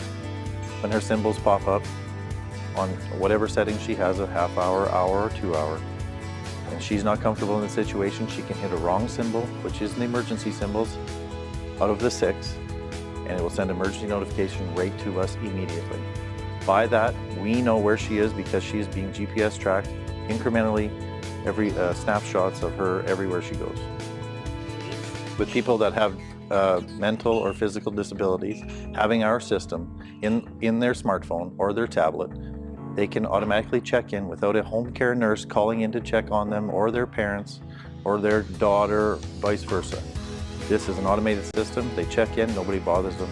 If they don't check in, it sends an alert out after 10 minutes. Personal Lifeguard provides people a sense of independence. Personal Lifeguard is $5.95 a month for the personal plan. It's available on BlackBerry, Android, and iPhone, and it's available worldwide in every language. Personal Lifeguard Services offers our service free of charge to anybody the age 65 and over and with a disability, worldwide. For more information, visit our website at www.yourplg.com.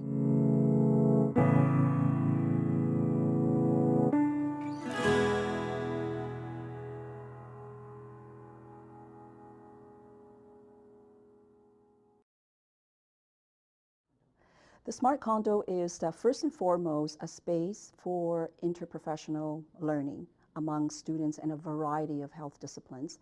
But not just health. We also work with industrial design and arts.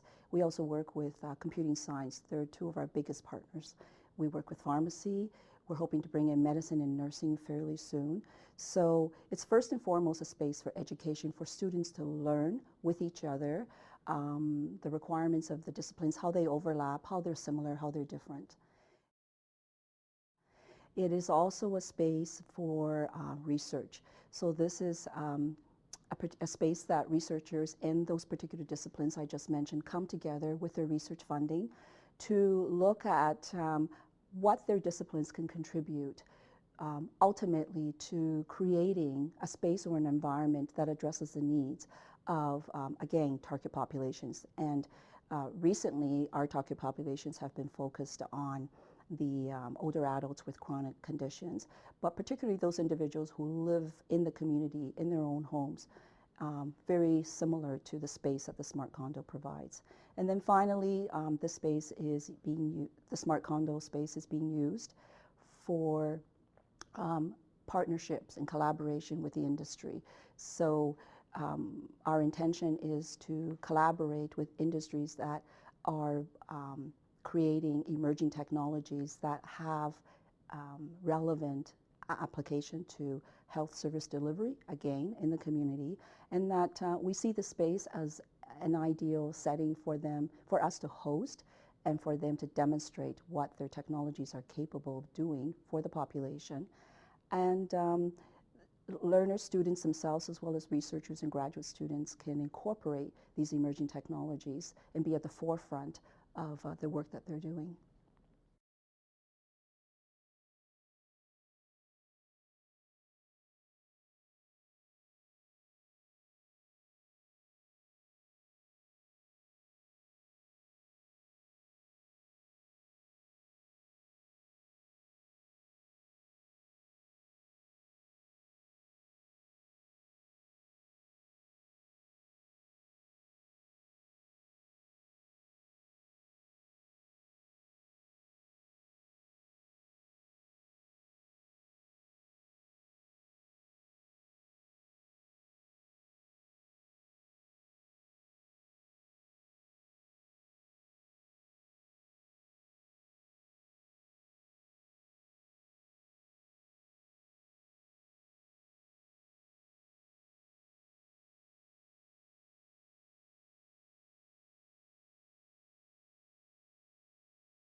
So thank you, thank you, thank you. I appreciate those of you who are hanging in. It's been an intense couple of days with lots and lots of information. And so I'll just check with Andy about whether the webcast is what? We're live. We're live. So hello to the webcast people. Thank you for coming back in. In this last segment, we have sort of 3 things to do before Brenda Lee brings concluding remarks. So if I can get people back in their seats, then we can start.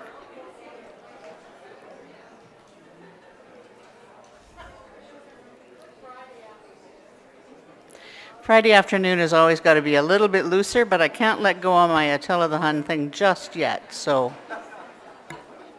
I'd like to get you out of here on time.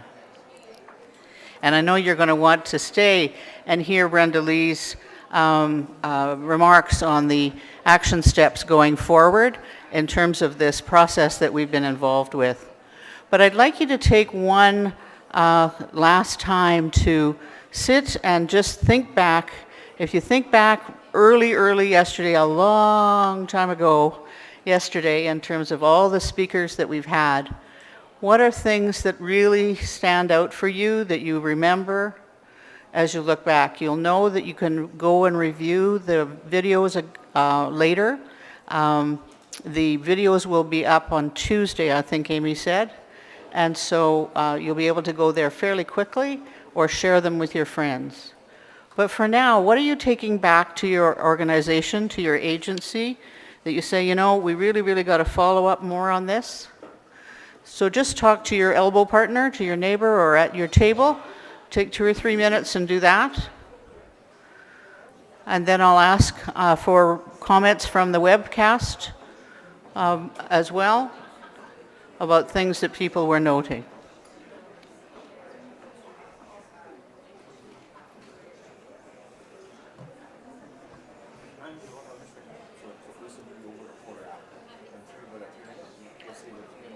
Gotcha. Okay, great.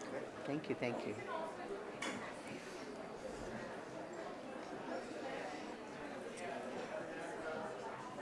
We're getting a lot of air from you into the mic.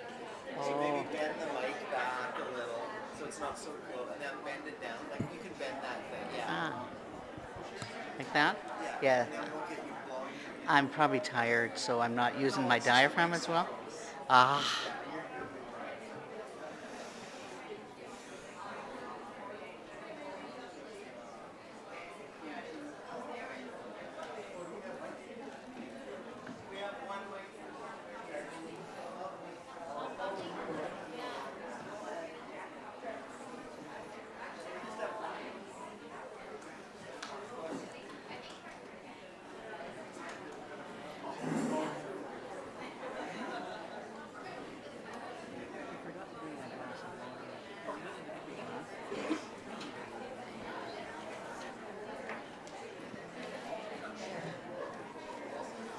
Yep. Yep.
All right, what were some of the things that people identified that would be important to take back?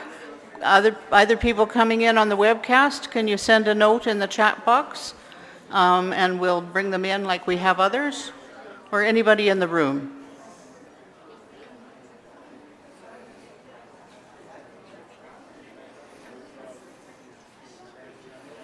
Or if you want to jot down something and give it to Crystal, then I'll read it out, whichever you like.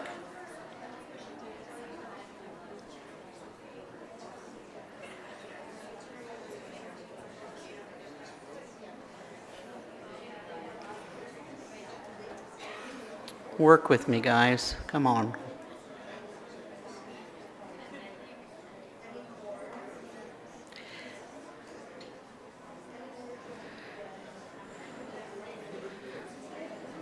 Okay, I have someone coming up.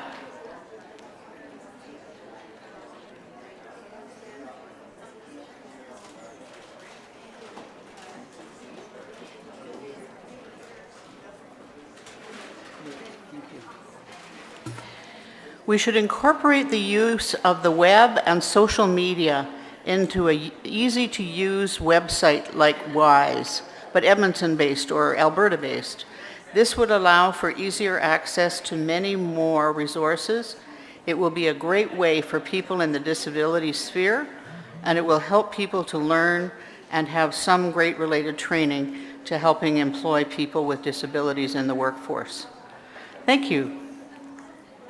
Did anyone else think of the idea of having a website for Alberta, but that is based or similar to the WISE one that you could use as a resource base? Oh, great. So 2 or 3 people thought that that was a good idea. We'll take that. Anything else that anyone identified?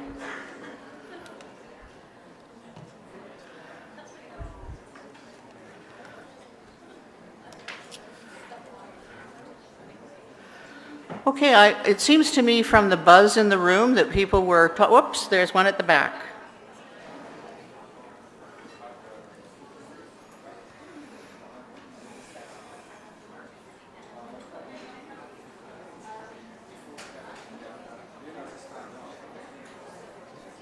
Hello? Yeah. Yep, you're on.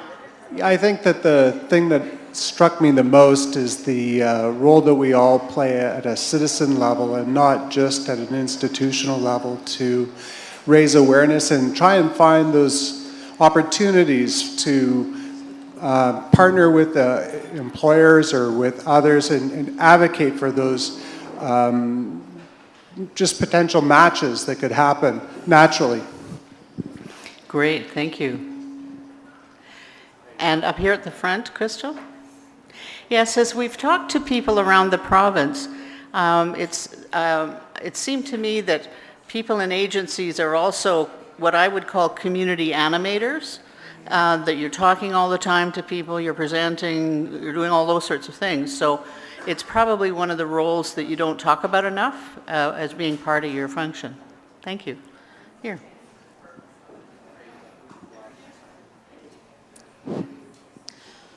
I think a couple of things that I've noticed in the last couple of days is really things that we're probably already really aware about, but there's so many different agencies, yet a website like WISE would be great, but really it's about working as a partnership with all the different agencies. If we can somehow streamline that stuff, let each other know what kind of services you provide so that we can refer people to one another, so we can work collaboratively together, so that all of our services and resources are there on one page, and then perhaps we're some kind of model for other provinces that can perhaps take on the same approach to providing services. And I think it's not really just about providing services, but increasing the quality of life for the people that we work with. So if we can, all these different agencies, the variety of agencies, work as a team, work as one unit, we would make all kinds of advances. Super. We got somebody at the back and then up here in the front.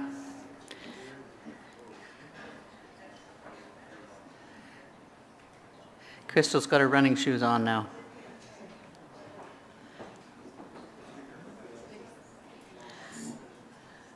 Just to follow up on what that gentleman said, the concept of connecting with each other. Sorry, it's really hard to talk. This is delayed. Okay. The concept of connecting with each other on LinkedIn or a Facebook page. On LinkedIn, there's an Alberta Employment First group that currently has 12 members, and no one other than me has provided any input on it. And I feel like we should all do that because it's a really easy opportunity for people to get daily email updates on conversations going on, and you can decide whether you want to participate in that conversation or not. I think there's great opportunity with social media for us to connect with each other and have that dialogue, as this gentleman was suggesting. Super, thank you. Okay, Crystal, up here at the front. And we'll give you the last word here. Right here, the gentleman in the middle. Yep, right here in the suit. This is probably stating the obvious, or it's redundant, but I know how important they were talking about statistics and that, but I do think that the sharing of compelling stories about employment and individuals, what they bring to the workforce, it's been my experience that when employers experience hiring someone with a developmental disability, when they start to talk to other employers and talk about what it's done to the morale of the work site, when they talk about the, and we saw it all on the slides, about punctuality, reliability. A gentleman who's been working for 7 years in Grand Prairie at a machinist shop, I went to visit the site, and the floor manager was touring me around with a couple of other people from our office, and showed me where Dave was working. And Dave, in those years, has mastered all of the equipment, is just absolutely a skilled asset to the business. And when we walked past Dave, Dave happened to do one of these, and the floor manager said, "Do you realize what he just did there? He recognizes that you're not from the shop, and he's grinding metal there," and he just thought, no one told him to do this, but intuitively knew to turn his back.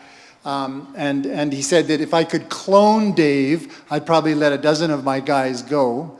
And furthermore, he was saying that we are looking into trying to get Dave certified, like with his journey ticket or whatever through college, because he deserves to have that level of pay. And I just thought, my God, those kind of compelling testimonials, if we can get, and just what Sean was saying about social media, if we can get those stories out, employers talking to other employers, I think that that's a huge hook for the movement. Thank you. Thank you very much. I need to have, there we are. Thank you very much. So that's been very helpful to have even a sampling of sharing. I hear that we've got some ones coming in from the webcast as well, and so we'll add those to the list that we post next week. But thank you very much for engaging and coming back. I've come over here because I'm shifting roles, and I'm going to do a short presentation just before Brenda Lee starts with her presentation on the action steps from here. But to set the stage, Aaron Black, who you've seen in various roles over the last couple of days, and I have had the distinct pleasure over the last several months to have conversations with various people around the province related to disability innovations. And as we said before, this is a pan-disability initiative, and so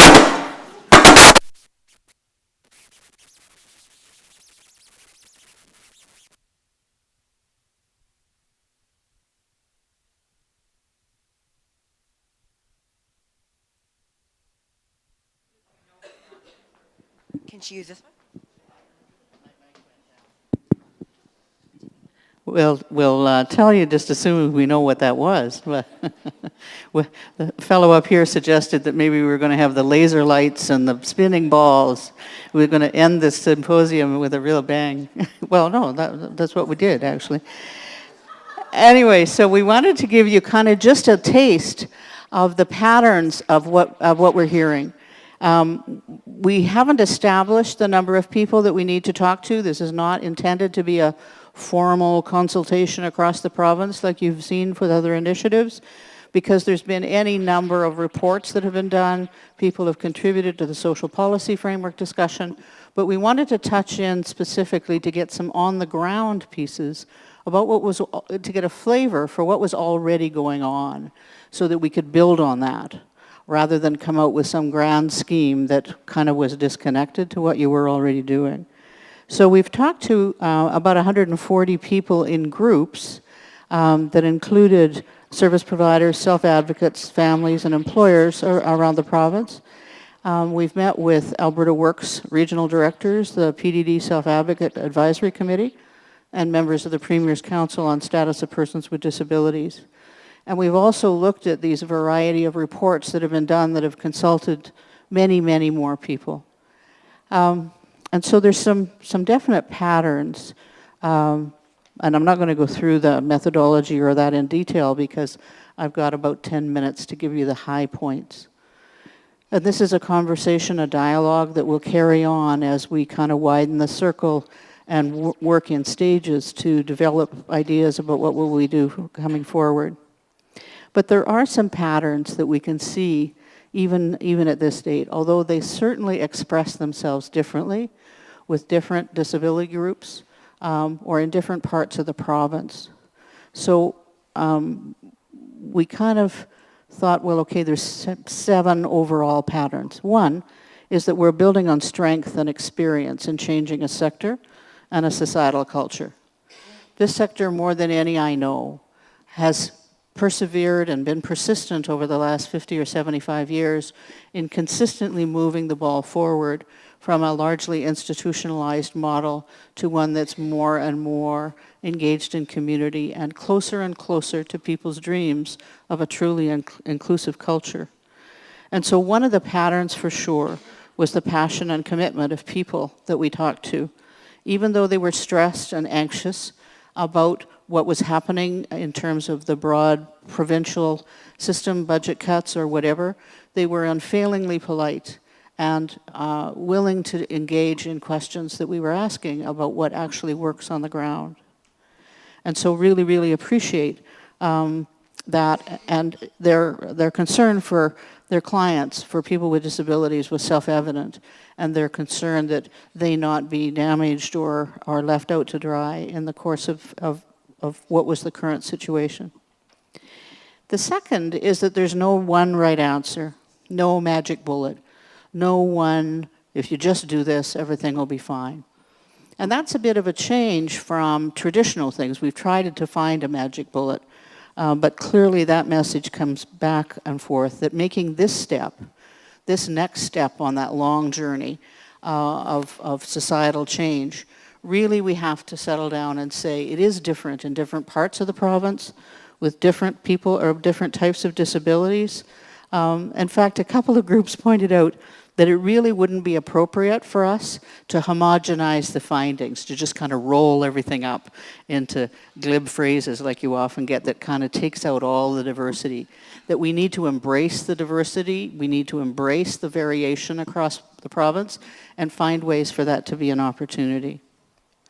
Third, we heard over and over again that mindset is the greatest barrier to change, and you've heard that over the course of the last 2 days.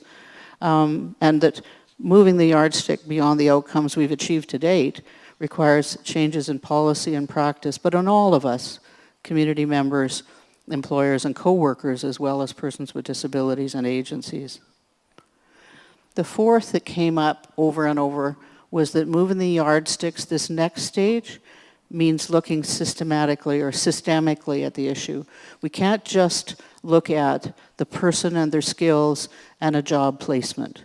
It's all tied in with the community attitudes, with employers' attitudes, with whether somebody can get up and get dressed and get to work reliably on time, and that they can count on the transportation to get them there and not arrive too early or too late. Those things all are incredibly important to making this next move forward. The fifth was that innovators sometimes don't know they're innovators. I started out asking, what innovations do you know? And kind of got a blank stare lots of the time. So I changed the question to what's working? What do you know what works? And then people told me all kinds of innovative things. And so I think that's part of one of the watchwords. In this sort of a setting, as Cecily said this morning, it's hard work because you have to think hard, you have to be creative, you have to listen really well and watch about what will be a really good match. And in that kind of fashioning, making a solution is a very innovative practice. But people don't know that. They just think it's what they have to do to make it work. The sixth is that the pattern is that it can't be about jobs at any cost. People talked about the whole person in a whole community and a whole family. And so paying attention to all those dimensions, that we're not just our economic beings, that a satisfying quality of life includes, but goes beyond work as well. And seventh, and perhaps most important, we have pathfinders that we can learn from. One of the reasons for using the Inukshuks as the small symbol of our gratitude for the speakers who came for this 2 days, sometimes on very short notice, was that this pathfinder that we can build on, that we can stand on people's shoulders. There are agencies in Alberta who are currently using the employment first principles to organize their way of operating with people. There are leaders in employers who we can learn from. So lots of pathfinders to build on, lots of strengths. So within those patterns, we have pages and pages and pages, but they fall into the strengths and opportunities. One just small tidbit on that we heard that some communities are using the inclusive movement process. So they're giving employers decals because people want to shop not at companies who not only are environmentally conscious, but who are also socially conscious. And so that engaging the consumer power that comes with choice of where we shop was part of the puzzle in some of those activities. The barriers and impediments to change were a variety, but they fell into a realization that things need to be different in small communities, in boom communities, and in major cities. The kinds of strategies you can use are different in those three types of communities across Alberta. And because we have such a range, we have 6 ecosystems in the natural environment in Alberta. So of course, we're going to need to have strategies that match the kind of both the geography, but also the characteristics of these communities. So any strategies going forward have to recognize and embrace that diversity. One of the barriers that they talked about that's kind of closely aligned to the mindset is illusions. They talked about illusions of integration in schools, where people said it was happening, but it wasn't really. It was really kind of more in the words and not in the action. So shifting from just talking the talk and moving to walking the talk is a critical one. I still have a yellow light. I told them, he said, you probably won't need this. I said, oh no, I need it more than anybody. So we have this little trigger up here with yellow and red lights. We asked, what are the vexing problems?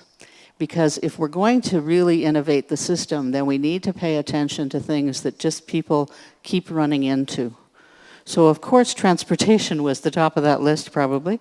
But the second thing was, as it has come up in the room here in some of the comments, is that it is all about relationships.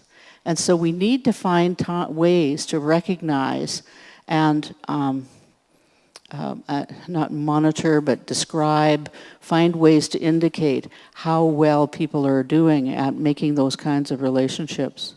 But moving beyond the charity model of service and moving into a business case orientation is really one that happens in relationships, and so that's a critical one. People also talked about changes in other sectors being counterproductive, because in their own way and responding to their own crises, post-secondary education programs are closing programs that are important to this sector, and so that gets to be part of the puzzle going forward.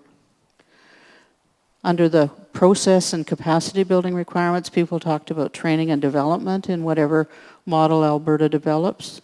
And certainly a really serious capacity for system innovation, not just the innovations in the practice of serving people, but innovations in the way we can do our work and on the vexing problems like transportation. And then there were a variety of specific examples that we can identify and use as examples of what's possible. And so maybe if we get that website that people asked for, we'll find a way, that'll be a good way to find a place to share them so other people can take inspiration from them. And so that just kind of gives you the highlights of the conversations that we've been having and will continue to have, I'm sure. And to thank those of you who are here and on the webcast who were a part of those conversations. We hope that anything that goes forward from here, we can be able to assure you that we listened hard and to the extent that we are capable of doing, tried to represent the stories that you told us. So thank you very much.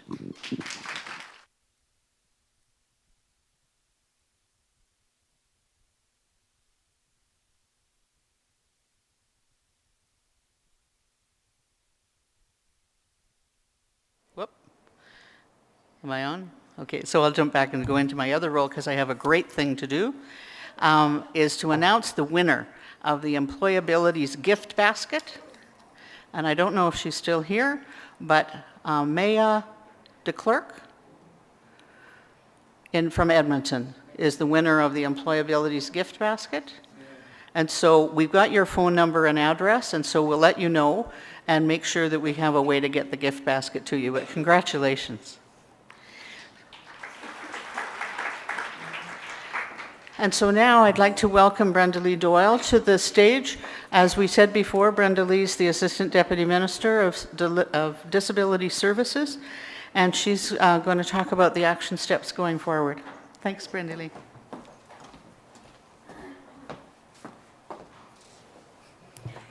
Thank you so much, Sharon. This is fun, actually, standing up higher. Now I get to be one of the tall ones. So, first of all, thank you so much for everybody participating in these 2-day sessions.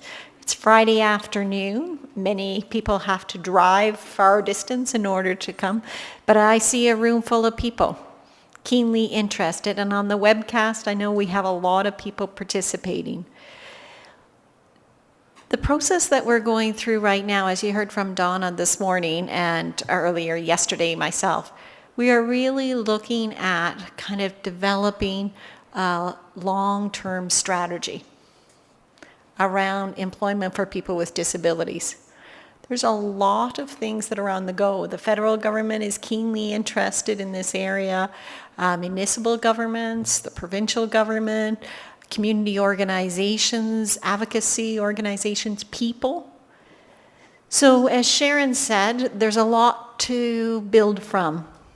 Many people have been thinking about this area for decades, and yet we still have lots of people who are underemployed or have missed advantages because of barriers.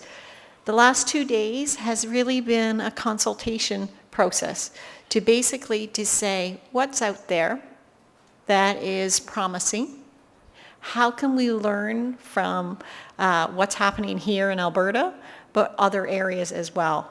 And one of the things that for Aaron and for Sharon, they've been going around since December, having those conversations with people in small groups to say, when you look at it, what would be something that we need to do here in Alberta to transform so that people can have those advantages? So Sharon was kind of telling you some of the themes. Our next stage is really around gathering further feedback. So we've posted the draft kind of plan around employment first on the social policy website this afternoon. So this is very rough in terms of kind of very first stage, but it's the idea for a larger group, people who've participated in this conference, as well as people in the general public, to say, Of these ideas, what seems to make sense? What else can we add to the conversation? So it's up there now. So if you go into the social policy website, which is on Human Services, you click on, you will see some of the action items related to it. It's a wiki, so you get to add your feedback, change the content. It's going to be up for about 6 weeks. And then what we'll do is we'll pull together the information and post that. And that will lead to the next kind of series of conversation of what do we start with? You know, is there something that's particularly important? One of the actions that you'll see, maybe we'll just kind of go through it quickly. So there's a bit of background in terms of what's been done, what some of the conversations have been. And then if you go to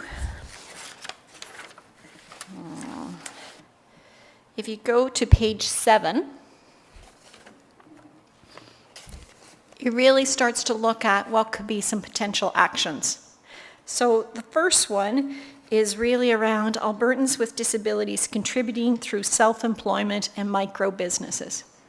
That was one of the themes that we heard quite a bit. People they have good ideas, they want to see what they can do themselves, how can they be supported, how does it tie into a bigger movement. So that's one idea that we put out there to see how could that happen?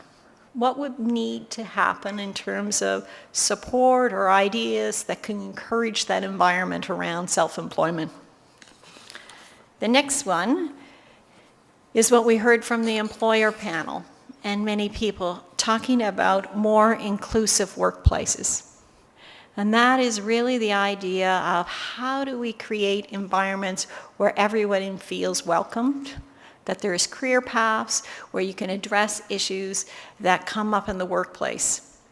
And so one of the activities out of this one is the idea that we need to have an employer council, a group of employers who are already champions out there, similar to what we saw yesterday, but a larger group, and we also had a suggestion that unions should be part of it as well, for them to start on a regular basis to have some support from the ministry to say, how can you grow this capacity?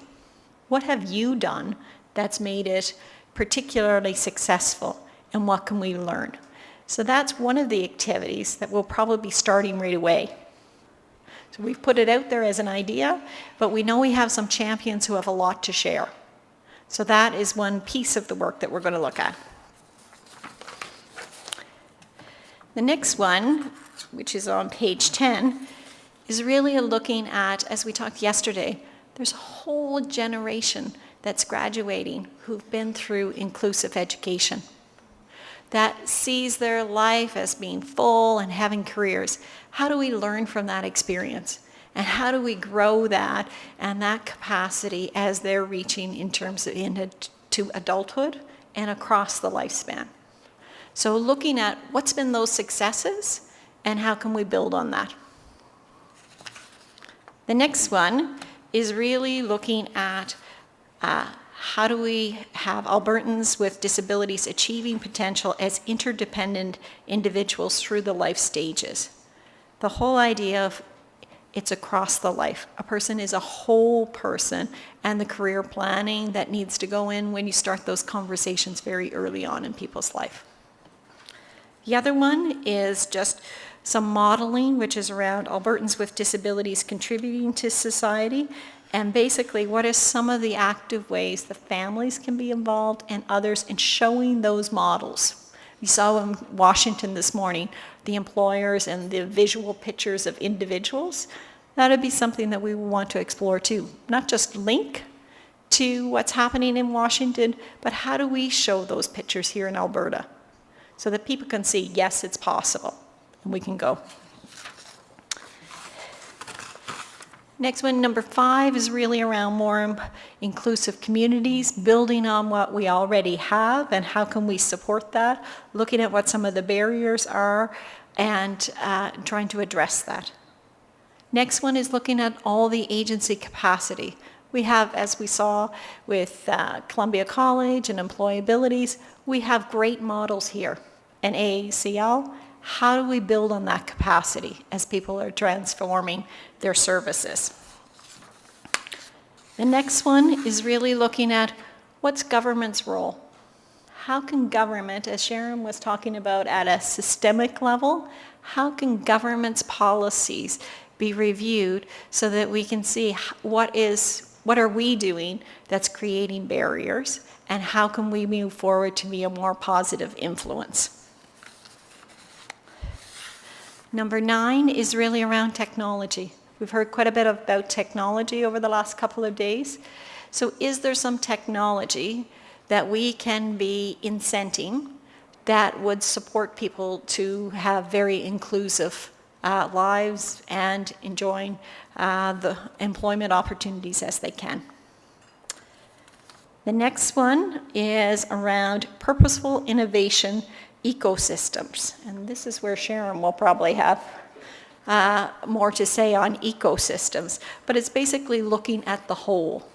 And how do we look at the environments, and what are some of the areas that we can develop further? Strategy 11 is really looking at transition and capacity building. With any major change, you need to build in some processes to support the change and some change management, to looking at what do we need to do in order to make this successful. As you heard from Washington, it took years. They're into it for decades. In Alberta, we've been into it for decades too, but as we're moving and shifting, there needs to be support for the change. So that's the draft of the action plan. Very preliminary, very much built on what people have already contributed through the focus sections. We are very committed as part of disability services and the employment side to say, how can we be better? What do we need to do in order to create those opportunities for people? So technology, we're already looking at. We have saved about $1 million to incent technology. So as we've had people at the back of the room looking at different models, that we're very keen to kind of go forward. We also have in our budget 2013, we've saved some money for employment because we know that there's a range of employment that contributes. And so that's some of the incentives that we'll be working with. So that's the draft. Please read it and put your ideas. And if it's not captured, if you think these 11 actions aren't really going to get us to where we need to go, add more. This is the idea of everyone collaboratively working together on a larger process. So the last couple of days has really been kind of an experiment.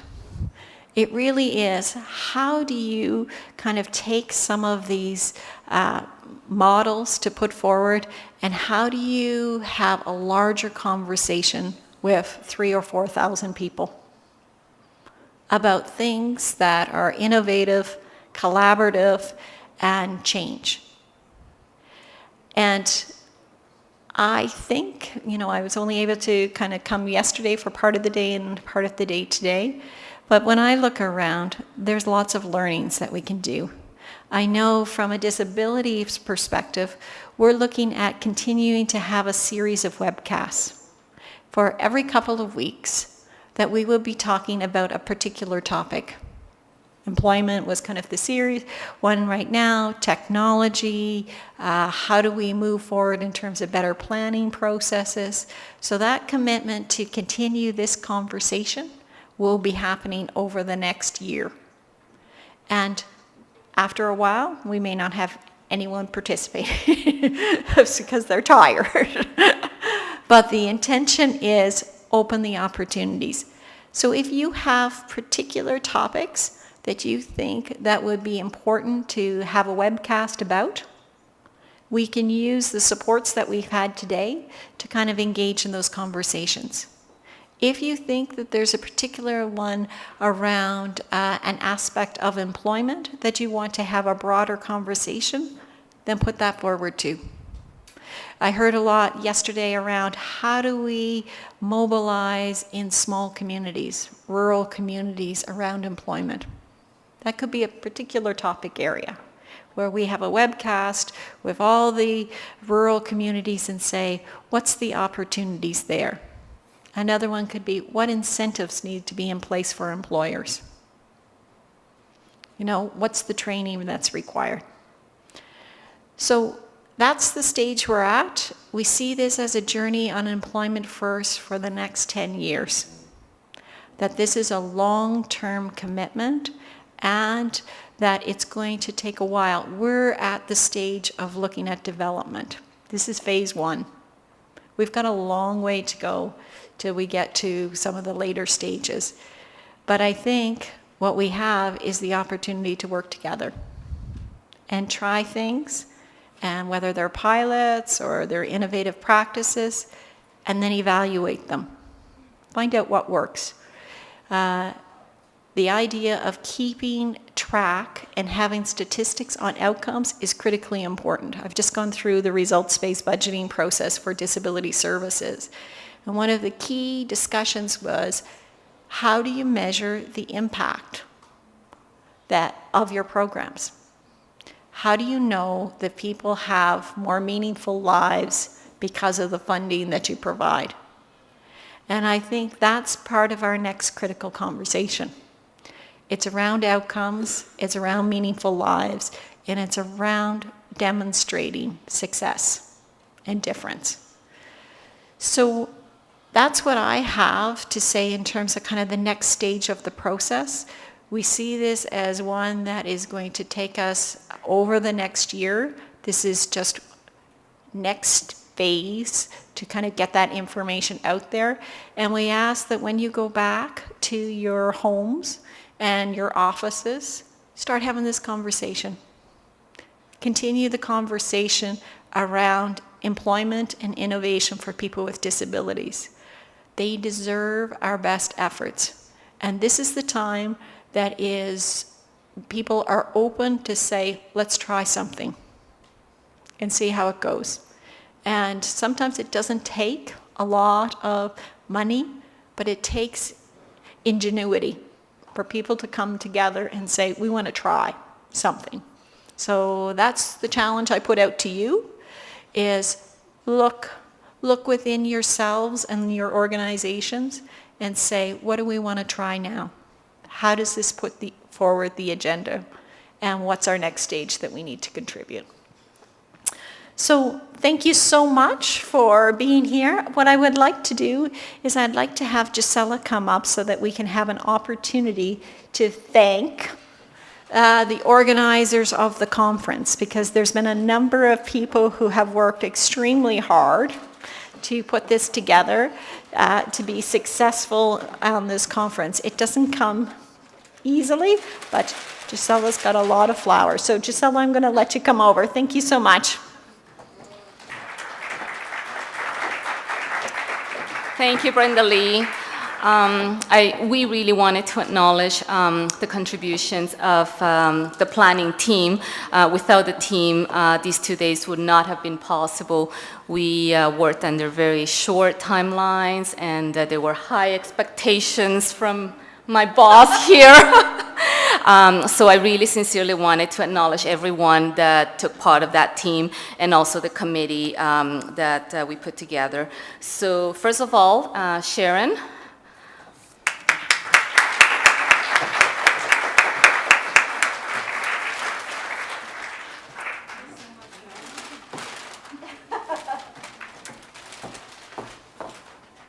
Aaron.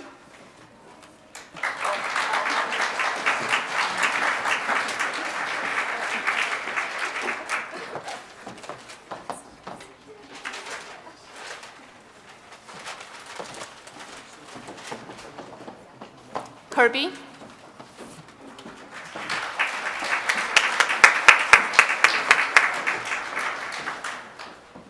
You don't get it. That's okay.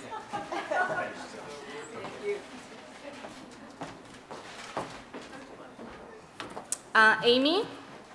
Oh, can someone get Amy, perhaps? Maybe we'll do Crystal? She's listening.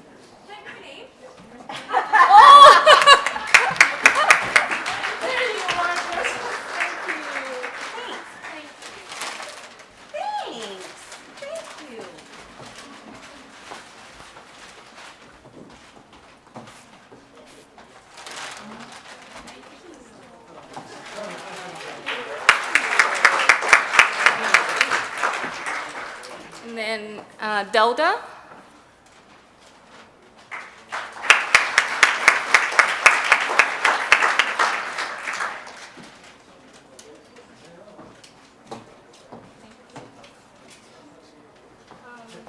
Is Carissa in the room?